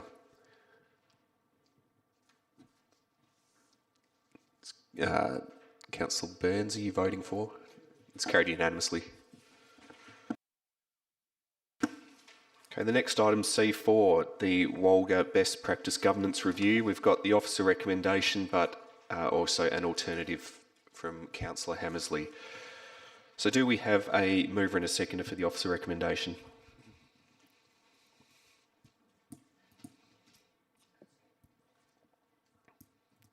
We don't have to have one. Okay, look, judging by that silence, I think the officer recommendation will lapse for want of a mover and a seconder. So we'll go straight to Councillor Hammersley's alternative. Councillor Hammersley will have you move, and Councillor Stroud seconding. Councillor Hammersley. Yes, thank you. Look, I've put up this alternative because it's just one of those unfortunate situations. I believe our staff really tried hard to come up with a solution so that we would be able to provide something back to Wolga on their governance model review that they're doing. And I appreciate that, but I think the staff would also appreciate that the body of elected members has been under huge pressure for the past few months, and we have been very diligently focusing our attentions on some pretty big matters. So I'll fess up, I was one of the people who just could not fit this into my schedule in a month. And so I didn't want to be just, you know, ticking a box and going through a motion. If I was going to provide input on this, I wanted it to be done properly and considered. And I thought it was also something that would have been worth being able to chat to fellow councillors about their views. So I've proposed that we don't, as a council, because we've run out of time, we're given 4 weeks, and that's very difficult to slot something like that into a busy schedule. We do quite a lot of workshopping on matters, and the staff are always having to shuffle around and try and fit things in, but you can't fit everything in. So it just wasn't enough time. So I've proposed that we not provide a response as a group, as a council, because we can't do it by the 23rd of December. But that we thank Walga for its invitation and just perhaps inform them that next time perhaps a bit more time could result in an outcome. And in my reasons, I have noticed, the staff have already informed us all, I mean, individual councillors can make submissions to Walga if they're ready and able, but between now and the 23rd of December, to form a proper opinion about how Walga should restructure its governance. So that's basically it. Councillor Stroud. Yes, thank you, Mayor. I commend the councillor who did find time to respond with a survey, but I'm just not satisfied that that is representative of a 9-member council for this report to go forward. I did actually ring Councillor Paul Kelly, who's the deputy of Walga, to just understand the timing for this. I gather there was some urgency to hear from councils as a whole because they're aware of the meeting times and schedules and so on, and there's no one meets in January. But he did seem to indicate that they would accept individual submissions in January. So there's an opening for those who are keen to take up this this review, that they've got a bit more time. It doesn't have to be by the 23rd of December. It can be into January. Thank you. Any speakers against? Councillor White. Yes, it's not nearly again, but I'm sort of outing myself as the member who filled in the survey. I will say I don't think a lot of it was very frustrating, and I don't know whether time is going to be more useful for people. More time, that is. Having spent the time and read the documents and so on, I must say I did find myself still scratching my head when answering the survey, and not totally convinced that the written information provided was very valuable. But I don't think whether there's much we can do about that. I was just sort of sharing that information, I suppose, more than anything. Happy reading, but it might take more than that to really form a proper view on this, I think. Any other speakers? Councillor Hammersley, did you wish to close? Councillor Jennings. Thank you, Mayor. I just wanted to state that, letting, and I suppose the other members, but I can't speak for them, letting it lapse is not a reflection on staff or staff's work. I guess it's more a reflection on elected members for not getting in the responses. So that was all I just wanted to say, even though that's probably been mentioned, but I just wanted to emphasise that. Thank you. Do you wish to close, Councillor Hammersley? Let's call the vote. All those in favour? Looks like it's carried unanimously. The next item, C5, the November budget review. Do I have a mover and a seconder for the officer recommendation? Councillor Hammersley and Councillor De Vries. Councillor Hammersley, did you wish to speak? Councillor De Vries? Does anyone wish to speak? Let's call the vote. All those in favour of C5? It's carried unanimously. Councillors, that brings us to C7, which is one of the more significant items on tonight's agenda. Do you want to keep going or have a 5-minute break? 5-minute break. Okay, we'll adjourn until 7:22 p.m.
Okay, councillors, we're back on and we're up to item C7, 241 Rockaby Road, Subiaco, Council Chambers and Admin Building.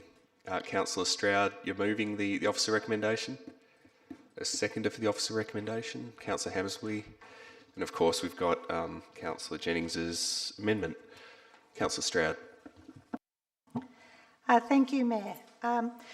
Councillors, the recommendation before us is to go beyond an insurance claim and a refurbishment to a demolition and a rebuild of the city's administration building. This has been triggered by fire damage, and it's not just about the fire, because we've also had flood episodes which have impacted on health and risks of poor health from the mould damage from the water leaking. This building, with some renovation, is over 50 years old, and it does not adequately accommodate the functions expected of a council building for the 21st century. It is not fit for purpose. It is too small for both the administration and our civic responsibilities. And there have been occasions when community members have been locked out of the chambers because of the small size of the chambers. The ventilation is poor, and offices are inappropriately located on the northern side of the building instead of the southern side where all the natural full light will be able to come in. There is inadequate fire evacuation from the back of the building, and especially for people with disabilities. The parking is underbaked, with only 12 car bays and 2 for bikes. Toilets and end-of-trip facilities are old and inadequate. There's also absolutely no sustainable principles in this building. It's never deemed to be appropriate to put any solar panels on the roof, and you could say the only water we're containing is the rain that is leaking through the building. Meanwhile, the museum next door is bursting at the seams. It needs more display and storage space. Perhaps the museum office would be better placed in the administration centre, and that would free up a lot more display room in the museum. But this sort of decision is for the future. So also is a potential design to take opportunity presented by the admin's location in our historic Rankin Gardens. Council, I recommend we support option 3 to demolish and rebuild. In doing so, we certainly have a long road ahead of us with workshops, public consultation and some big council decisions. I note Councillor Jennings' amendment to the report, which appropriately enunciates the first stages, including design briefs, project scheduling, budget and cost estimates, and bringing the council into the decision-making of all these items and more. Beyond the actual chambers which we sit in now, the building is really quite uninhabitable, but the intention is to keep the building secure until we are comfortable with our insurance claim, the design, the business plan and the cost. The CEO is currently negotiating other Subiaco premises to relocate for several years. I also note that despite the despite the post and personnel reporting on the possibility of demolition and rebuild in the media, there's been no sort of adverse responses from our community, not by letter or by statements. No statements on it tonight. It would seem to me that they have confidence in the council and the decision we're going to make on this, and it would seem that perhaps they're supportive of the recommendation. So I recommend this to you and also open it up for acceptance of Councillor Jennings' amendment. Thank you. Councillor Hammersley. Yes, thank you. Yes, I too am going to support the officer recommendation with Councillor Jennings' amendment. I appreciate the work that has been done by Councillor Jennings and Councillor Stroud and probably others on just fleshing out some extra details. We councillors probably didn't ourselves need them so much because we've been in conversation in a workshop and sort of knew where things would go. But I think it's a very good move to document it and to because it's a form of communication, and it leaves some trail for our community to understand where things might be going. And I guess one thing to say about tonight is we're not actually deciding to demolish this building or to even to rebuild a new building.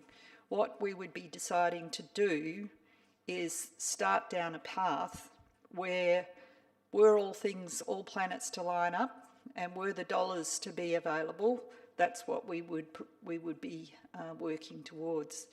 I'm very conscious of Councillor Powell's alternate, and I've thought a lot about it, and thinking about as a decision maker, what would be the ideal world?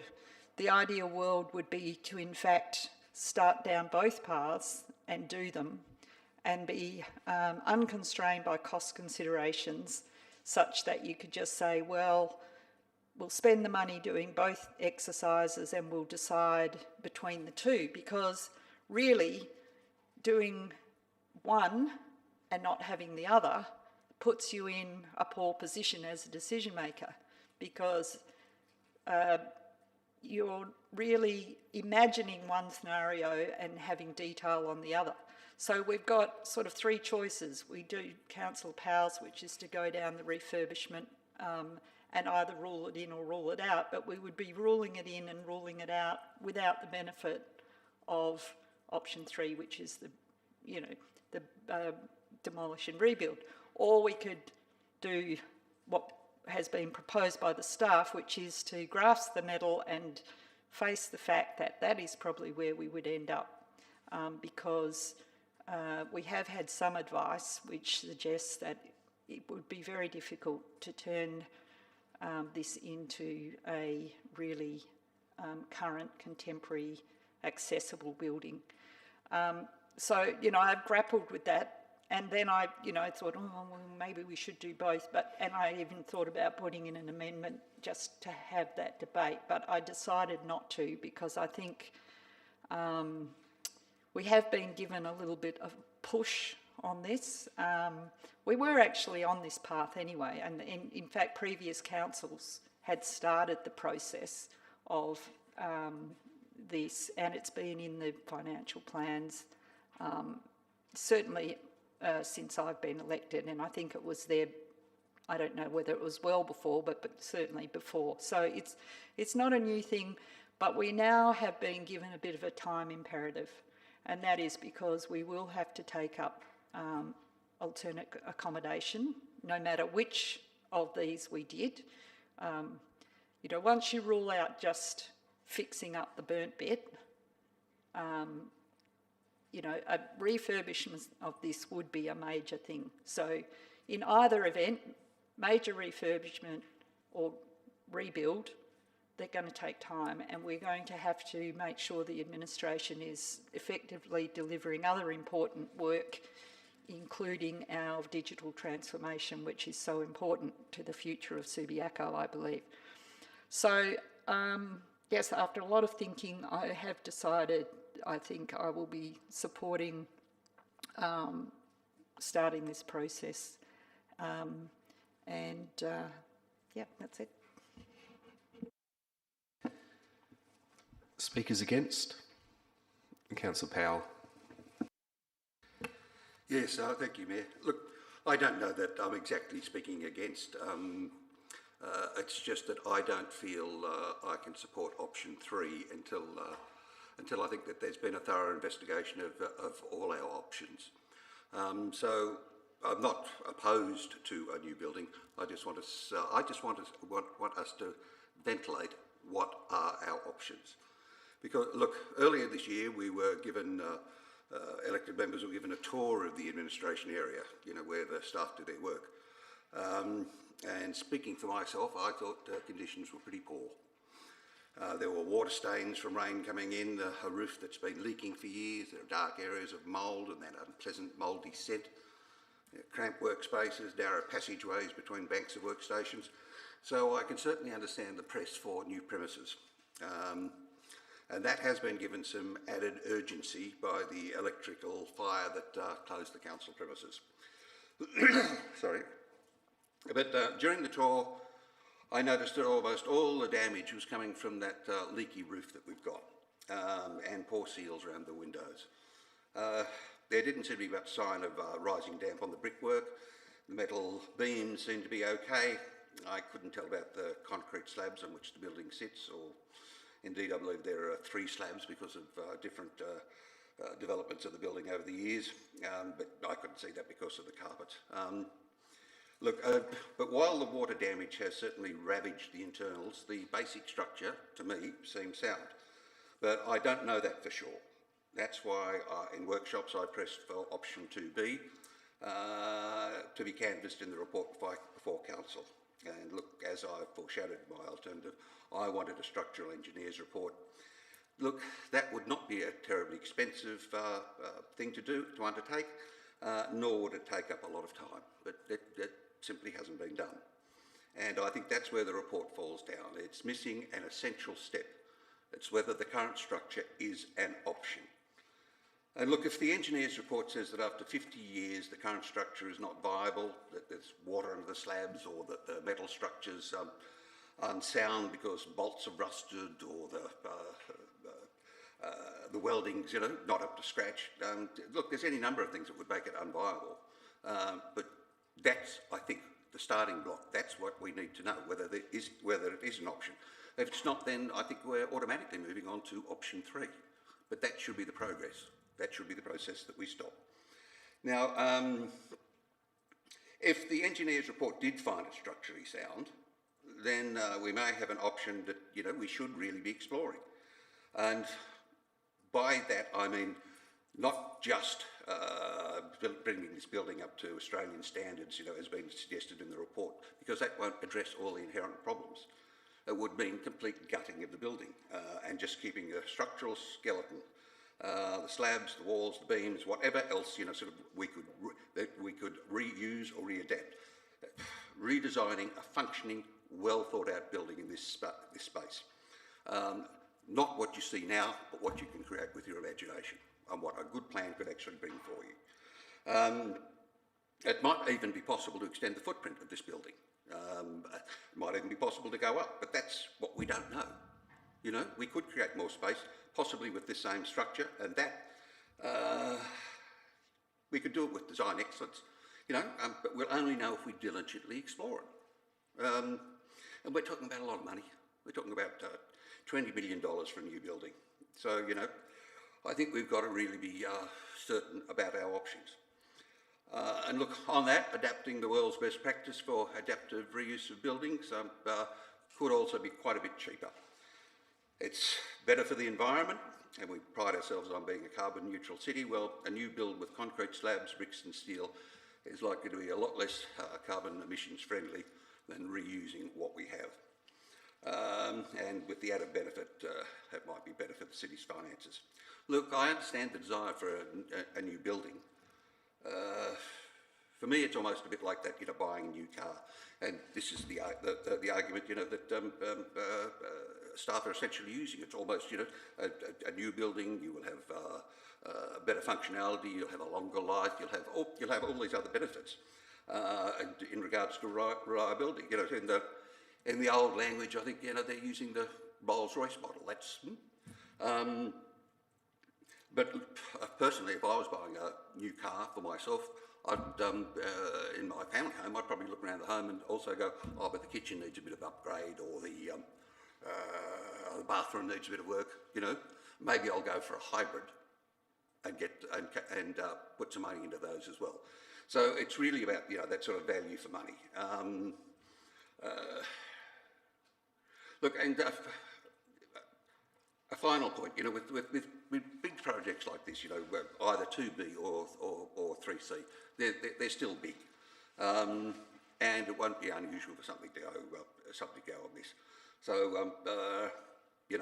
I think the most important thing is to follow the process as well as we can and make sure that we tick off every bit of it along the way. And I think we're missing an important first step.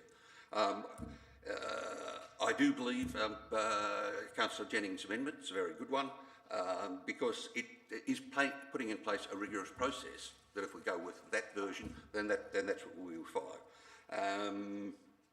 And look, I'll speak to her amendment, if and when it comes up. But I think for our community, we need to make sure all the boxes are ticked. We need to do our due diligence on a project that's this big and involves this much money. Now's probably a good time to consider Councillor Jennings' amendment, but Councillor Kosovic, you've got your hand up. What were you wanting to do? Do you have a question or were you wanting to speak at this point?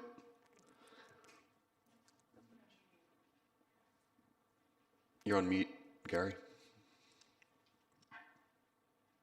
Thanks, Mayor. Look, I'm happy to wait after we've dealt with Councillor Jennings' amendment because that's definitely part of what I see as option 3. Thank you. Let's do that. Okay, the amendment is that which was submitted with notice and has been published and commented upon by officers. We'll have Councillor Jennings move and looking for a seconder for the amendment. Councillor Burns, thank you. Councillor Jennings. Thanks, Mayor. Well, everyone's foreshadowed my amendment and said a lot of the things about what it is to achieve, and I would agree with all that's been said. And the most important thing is that it might seem obvious, but it's just to make it absolutely clear that we are not actually proceeding to demolish and build at this point. We are just going, if that's the decision of council, option 3 is adopted, we would be exploring that and just kicking the process off to do all the investigations and preliminary work. And also, I think it was the recommendation as drafted, although that wasn't the intention of it, it was maybe sounding a little bit like it was getting ahead of itself. And so I just wanted to make it clear, how we were going to deal with these initial phases of a new build and demolition, if that's what gets up, and that we would make sure that we are really doing all the preliminary things before we start, enacting anything substantive about, trying to get a design done and the steps that follow after that. So it was good, the process of it's like making sausages. The public doesn't want to see that, but there was a lot of toing and froing about what the steps would be. And it was good that, for me anyway, it was a good process because it flushed out a whole lot of not necessarily new information, but just to put the detail in and put the flesh on the bones to give councillors confidence about where this was going. So from my point, it gave me confidence anyway, and so I understood, and I thank the CEO for providing all that information. That was very helpful. So I don't need to say much more because I think it's pretty self-explanatory what the amendment is achieving, and it's just adding to the detail and making it clear what could happen or what I think should happen in the initial phases. So I'll just leave it at that and commend it to you. Thanks. Councillor Burns. Thank you, Mayor McMullen. Look, firstly, in speaking to this, I'm going to address comments made by Councillor Powell. I'm not debating them as such, I'm including them in really the nature of the amendment itself. But when considering what we're, and I'm obviously happy with the wording It seems most people are. With Councillor Jennings, should we say, expansion on the CEO's recommendation, albeit that most of the things are still included in the report itself. I think it's excellent that we see them in the actual motion themselves, as opposed to see a briefer one-sentence recommendation and then you have to look to the report to find its answers. And I can see the CEO nodding his head in the right direction as opposed to the wrong one on that one, unless he's having a bad neck or something. But at the same time, right, we still have issues before us, okay? We have to get to a situation, okay, as to cost. There's a lot of work to be done. We've got to get to a situation to cost where we've got to come to an agreement between ourselves to actually what we're building, right? There are people that want to include a community centre. I'm not objecting personally to a community centre, but I actually disagree with the concept of having the administration and chamber attached to a community centre. I think they're two separate objects, and you don't put them together. But that's just a brief opinion. I'm not going to elaborate.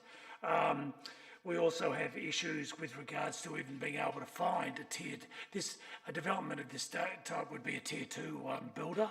To even find a tier 2 builder that's even willing to take the project on at a fixed price could be all but impossible in this marketplace, and where I believe this marketplace will be next year.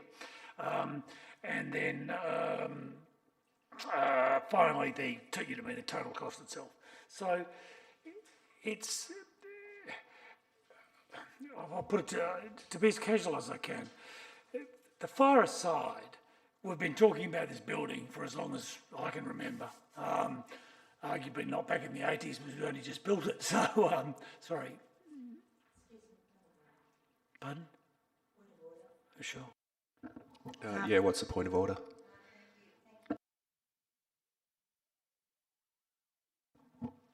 I understand we're actually talking to the amendment, and I believe that Councillor Burdens is going beyond that argument.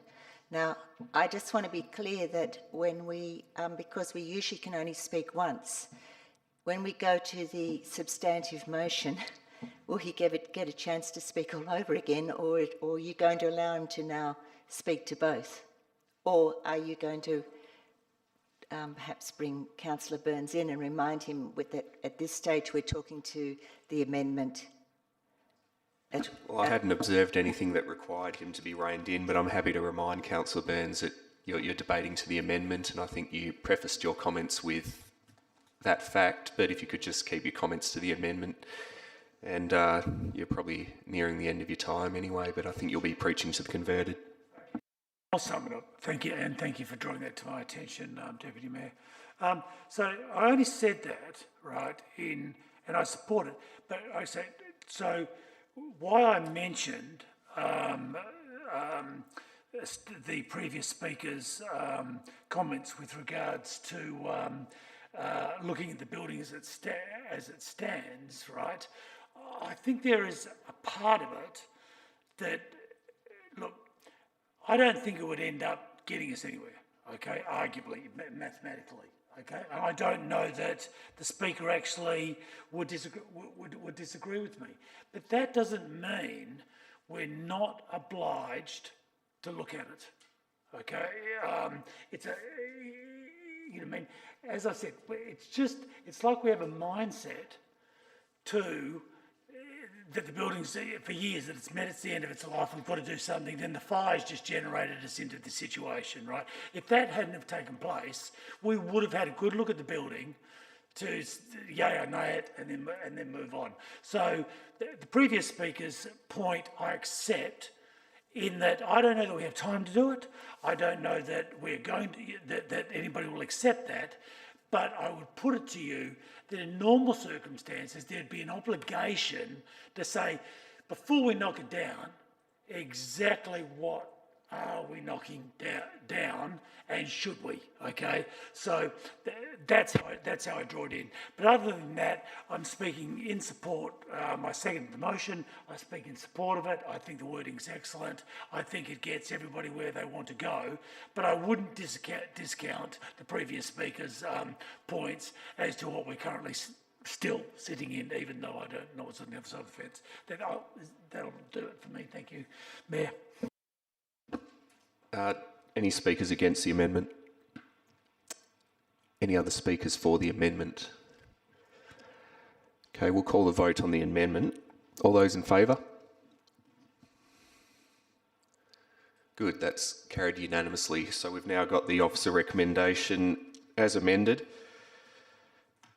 We've heard from 3 speakers, so I'll open up the floor to a speaker for the officer recommendation as amended. Councillor De Vries. Yeah, the officer's recommendations I do support, and I support them more fully with the caveats put in by the amendment. I think we aren't making the decision tonight. In fact, we're just beginning the process of trying to unravel what will be the best for Subiaco, what will be the best for the people who work in the city of Subiaco for the people of Subiaco, and what will be in the best interest for the long term of the city of Subiaco. These are really big decisions. None of us in this room tonight expected that we would be the decision makers for this. It came about through some unfortunate circumstances. We had been thinking, in fact, back in April, we had looked at the workplace environment for the city administration staff, and I personally had been pretty shocked how bad they were. It brought to mind upstairs, downstairs, which clearly we're in the upstairs area, which is very nice, thank you very much, but I hadn't been aware of how unpleasant the downstairs side of the offices were. Appalling, unsafe, unhealthy, all of those words came to mind, and at that point I was thinking it's probably time that we started to think about how to make this a better place for people to come and work in. But things moved on far quicker than we could have anticipated, and in the months that we've been absent from these chambers, I too have experienced what it's like not to have a place in the city, not to have a place that I could come to and speak to my community and have debates. It felt very unpleasant, to be honest, and it was an eye-opening experience because so many members of our community don't have that place that they can come to where they have an opportunity to do activities, to be part of this wonderful city. So I can see tremendous opportunities coming out of what was a very unfortunate circumstance. The tremendous opportunities for me lie in greater community participation. I fully support the idea of this being a new building that brings people to this as a hub where ideas, ongoing things that we already do in Subiaco perhaps will happen in one place. We also haven't fully given access to people living with disabilities. I believe inclusiveness is so important, and this is something that wasn't thought of 50, 60 years ago when these council chambers were first built. Change is a good thing when it's dealt with in a positive way. I fully commend how the staff have written this report and the effort and timing, effort that's gone into getting something to us in such a short time. We know that the cost of living in, for the next 2 or whether 3 years, having to rent facilities will add additional cost. But I do believe that a decision is upon us, and we do have to seize the day on this one as much as possible. We need to also take great care in how we take those decisions, and we have to involve our community where we can.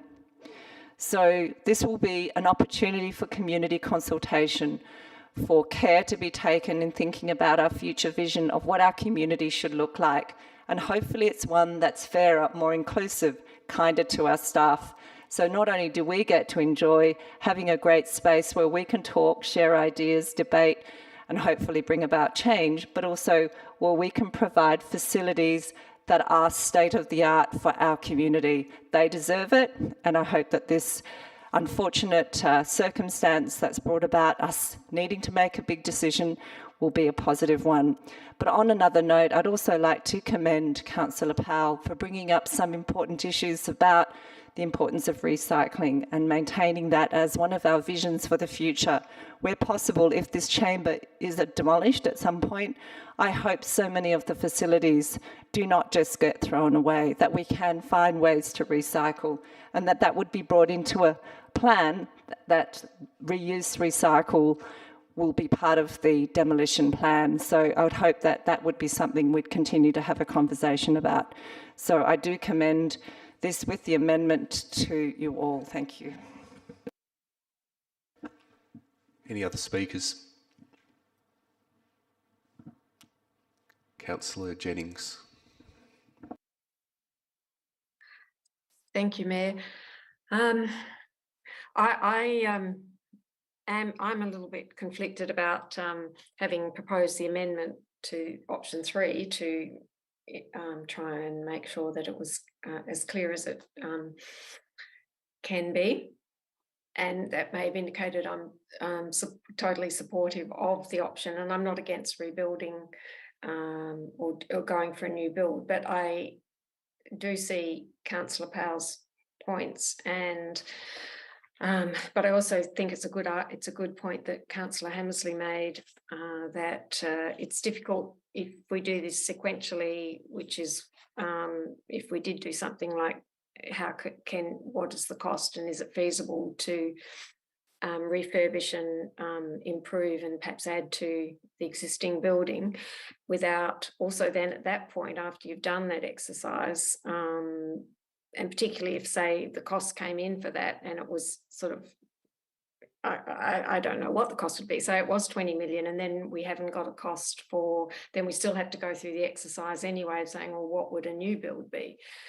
And I don't mind going through those exercises, but it does seem, as Councillor Hammersley said, that those things should perhaps be happening in tandem, although there might be some costs thrown away on whichever option in the end of the day didn't get approved or accepted.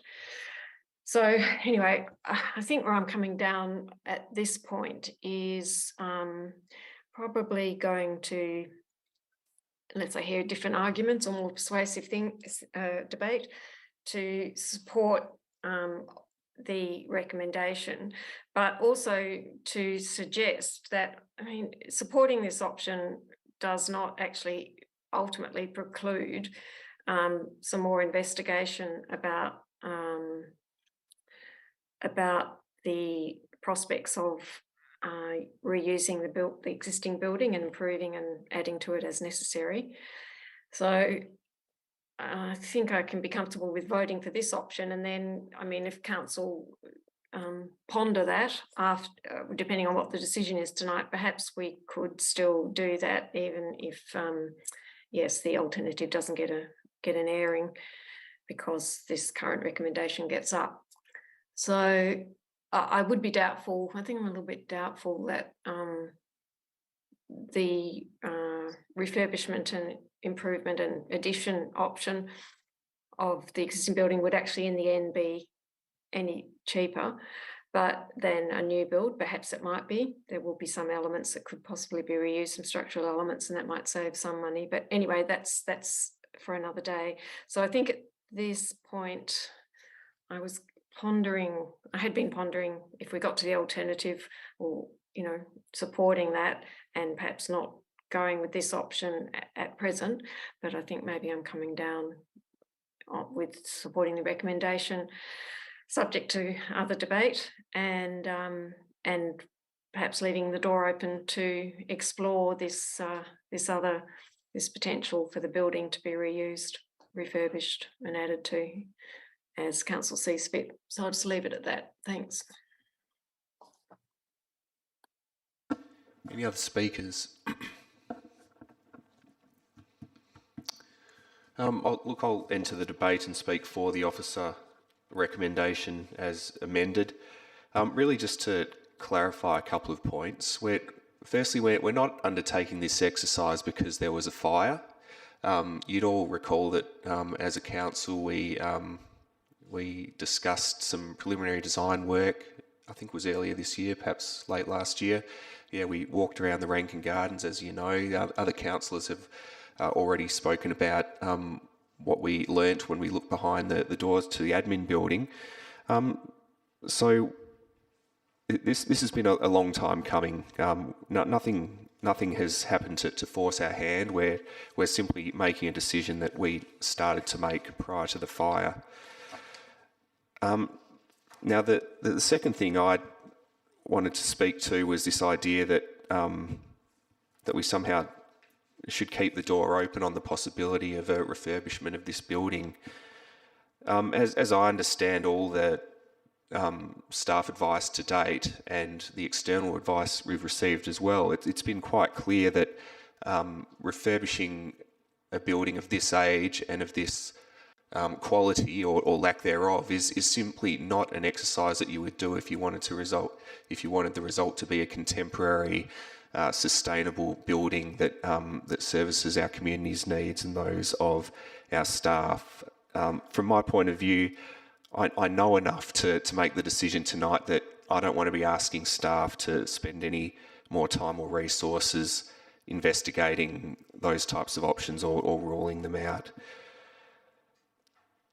What I am doing today in voting for the officer recommendation is to say to staff, yes, we know enough information that that we as a council want you to spend time and resources commencing the process that may result in a complete new build.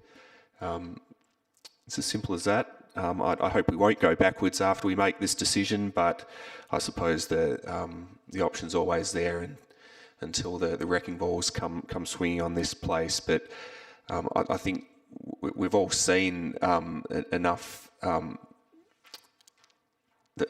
the work that's gone into getting this far that that we would have missed something quite substantial if it turned out to be the case that somehow, some months down the track, we should not proceed with a rebuild and we should in fact revisit refurbishment. It would just be an incredible surprise to me based on all the work I've seen to date. But like all these things, we approach them incrementally so that we end up with the right outcome. But look, I'd like to commend councillors and staff for getting us this far, because it is a big decision and we're managing what could have been quite a complicated, emotionally charged issue in what I would say is quite a measured, professional kind of way. So I'll hand over to anyone else who wants to speak at this point and see how the vote unfolds. Are there any other speakers? Okay. Councillor Stroud, did you wish to close? Thank you, Mayor, and you've in many ways closed rather nicely for me. So I'm just going to make one point. I couldn't help reflect today. I added up to 21 other elected members that I have sat in this chamber with. And I have never been so confident about the calibre of elected members in this council. And to me, this is very much a reason why we should progress and to get the best outcome out of this administration building for our community. The debate tonight, it's obvious from the debate tonight, it's obvious from many debates on many other things, but in particular our workshops already on this topic, and as well as the toing and froing of emails and working up amendments and so on. We can do this, Council, and I really look forward to progressing the motion. Thank you. Thank you. I'll call the vote. All those in favour? Looks like the motion's carried 8-1.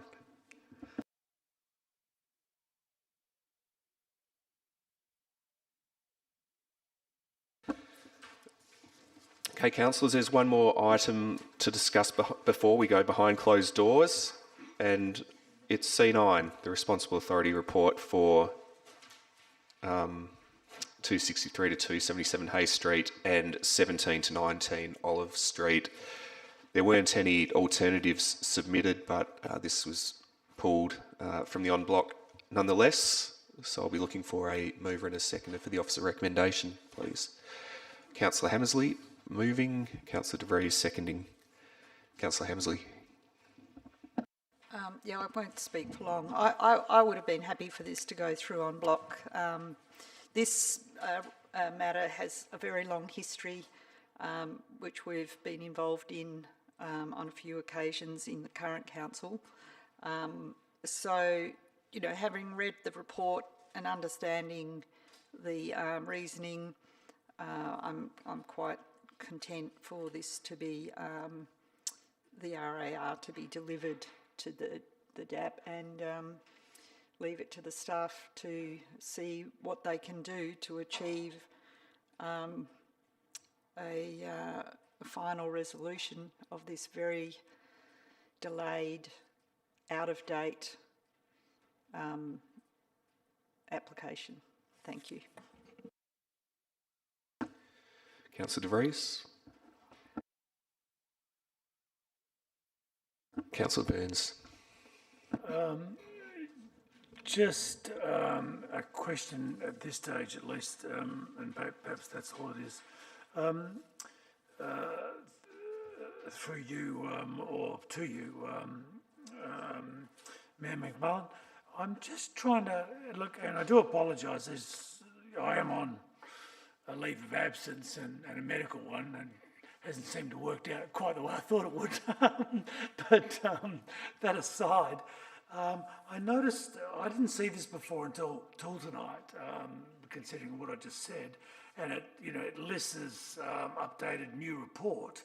Was this, and I don't remember when I audited the agenda briefing that it was only a week ago. So has this just dropped on us in the last 7 days? I just sort of sat down, saw it and was like, hello, what's this? So that's the nature of my question. Councillor Burns, it's an urgent report. We did have some notice that it was coming, and look, the reason it's come at short notice is because our planning staff have worked at a fast pace to make it in time for the December meeting, so that we could deal with the application in line with the JDAP timeframe. Then just to follow, and when will this go to JDAP? Maybe if I read it's in there, but do we have a date? Mr. Denham, do you know what the JDAP date is? Thank you, and through you, Mayor McMullen. The dates aren't normally set until the RAR is submitted, typically over the Christmas break. They'll probably, like any place, they'll probably shut down in terms of meeting availability. So I imagine this would probably be in terms of meeting, maybe mid-January. But obviously, once we know the date, we'll advise elected members accordingly. The CEO wants to add something. I'm not really sure what it would be, but Mr. Cameron, go ahead.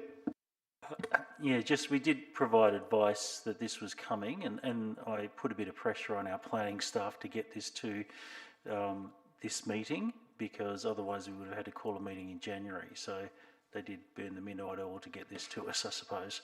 So I just want to give that context that we did advise that it would be going out with straight to the council meeting, because we only received it after the agenda briefing had already been, that report had already been put together.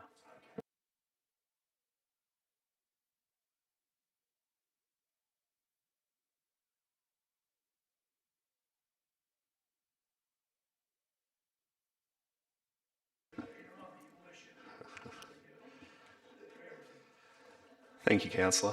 Look, I'll just ask a few questions before I see if there's any other speakers. Mr. Denham, I think the first time Council met in a formal meeting setting this year was for a special council meeting. Was that called to deal with the exact same application we're dealing with now? Thank you, and through you, Mayor McMullen. Yes, it was. That was relating to another Form 2 application, which at the time the application was seeking amendments to the the design that was approved in 2016 and some deletion and amendments to some of the conditions. And then at the 11th hour, there was also a request to extend the term of that approval by 6 months. That was considered by DAP and granted by DAP at the meeting in February. Thank you. So just one more question. What's happened since the start of the year and now to attract a recommendation for refusal? Thank you, and through you, Mayor McMullen. I mean, we provided, when we got the last minute request, which was outlined in the Responsible Authority report, it's called a Regulation 13 request effectively from the presiding member for the Form 2 application in February. It was effectively a last minute request for the applicant to seek an additional 6 months because their period to substantially commence was fast approaching its use by date, which at the time was the 27th of April.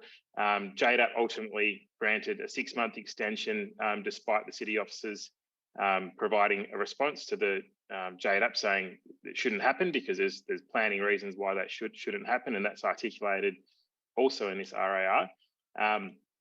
So what's happened since the February decision of JDAP to give it another 6 months, which did expire on the 27th of October, just a couple of months ago, the applicant has made efforts to clear some of the conditions of their development approval. So that's really what they've done. I think it's about four of the conditions of the 32 that they've cleared. Some do require a level of work and involvement and cost to the applicant, but the speed at which they operated to clear the conditions was probably not as fast as you'd ordinarily expect.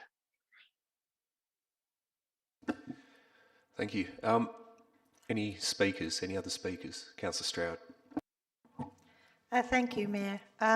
Look, I always have some sympathy for even developers, but anybody who has a vision to build and they run out of time, it's usually some sort of complication about the land, sewerage, or raising money to actually build the DA. And certainly in this climate, it's probably the latter. It's a really tough environment now to raise money due to the escalating costs and so on. But a real problem, a problem that we pointed out to JDAP at the time, from my memory, is that it was originally approved under a different town planning scheme, and that there are many compliance issues now under our current town planning scheme. They were given an extension by the grace of JDAP. It shouldn't happen again. This DA now should be assessed under our new town planning scheme. Thank you. Any other speakers? Councillor Hammersley, did you wish to close? I'll call the vote. All those in favour of the officer recommendation? The motion's carried unanimously.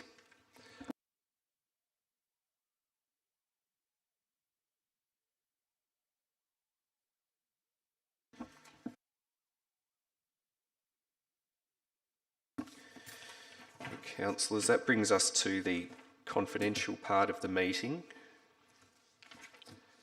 And I'll be looking for a mover and a seconder for a procedural motion that the meeting be closed to the public pursuant to section 5.232C of the Local Government Act while we consider item 13.1 and we'll go behind closed doors to allow us to discuss a potential contract. Councillor Stroud and Councillor Burns, all those in favour? The procedural motion, I think, is carried unanimously. I didn't see Councillor Kosovich's hand go up, but I assume that was a vote for.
How does the resolution read?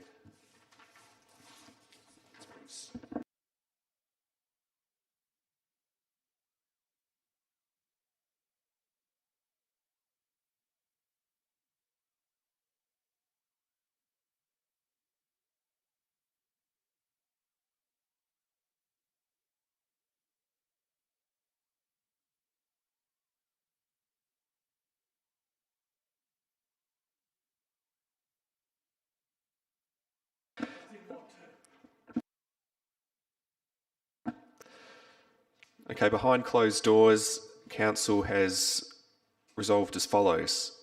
That the Chief Executive Officer is authorised to enter into an agreement with 10 Rockaby Road, Subiaco Proprietary Limited of 1050 Hay Street, West Perth, Western Australia, which is part of the Blackburn Group, to complete the Seddon Street Public Realm upgrade works as per the Council resolution at the Ordinary Council meeting held on the 22nd of November 2022, with the addition of an external costs clause as outlined in the confidential report. And there's a second part to the resolution, being that in accordance with section 9.49 capital A4 of the Local Government Act 1995, the Chief Executive Officer is authorised to execute documents and agreements necessary to give effect to point 1. So there being no further business, I declare the Ordinary Council meeting closed at 9:06 p.m. Thank you, councillors, and thank you, staff.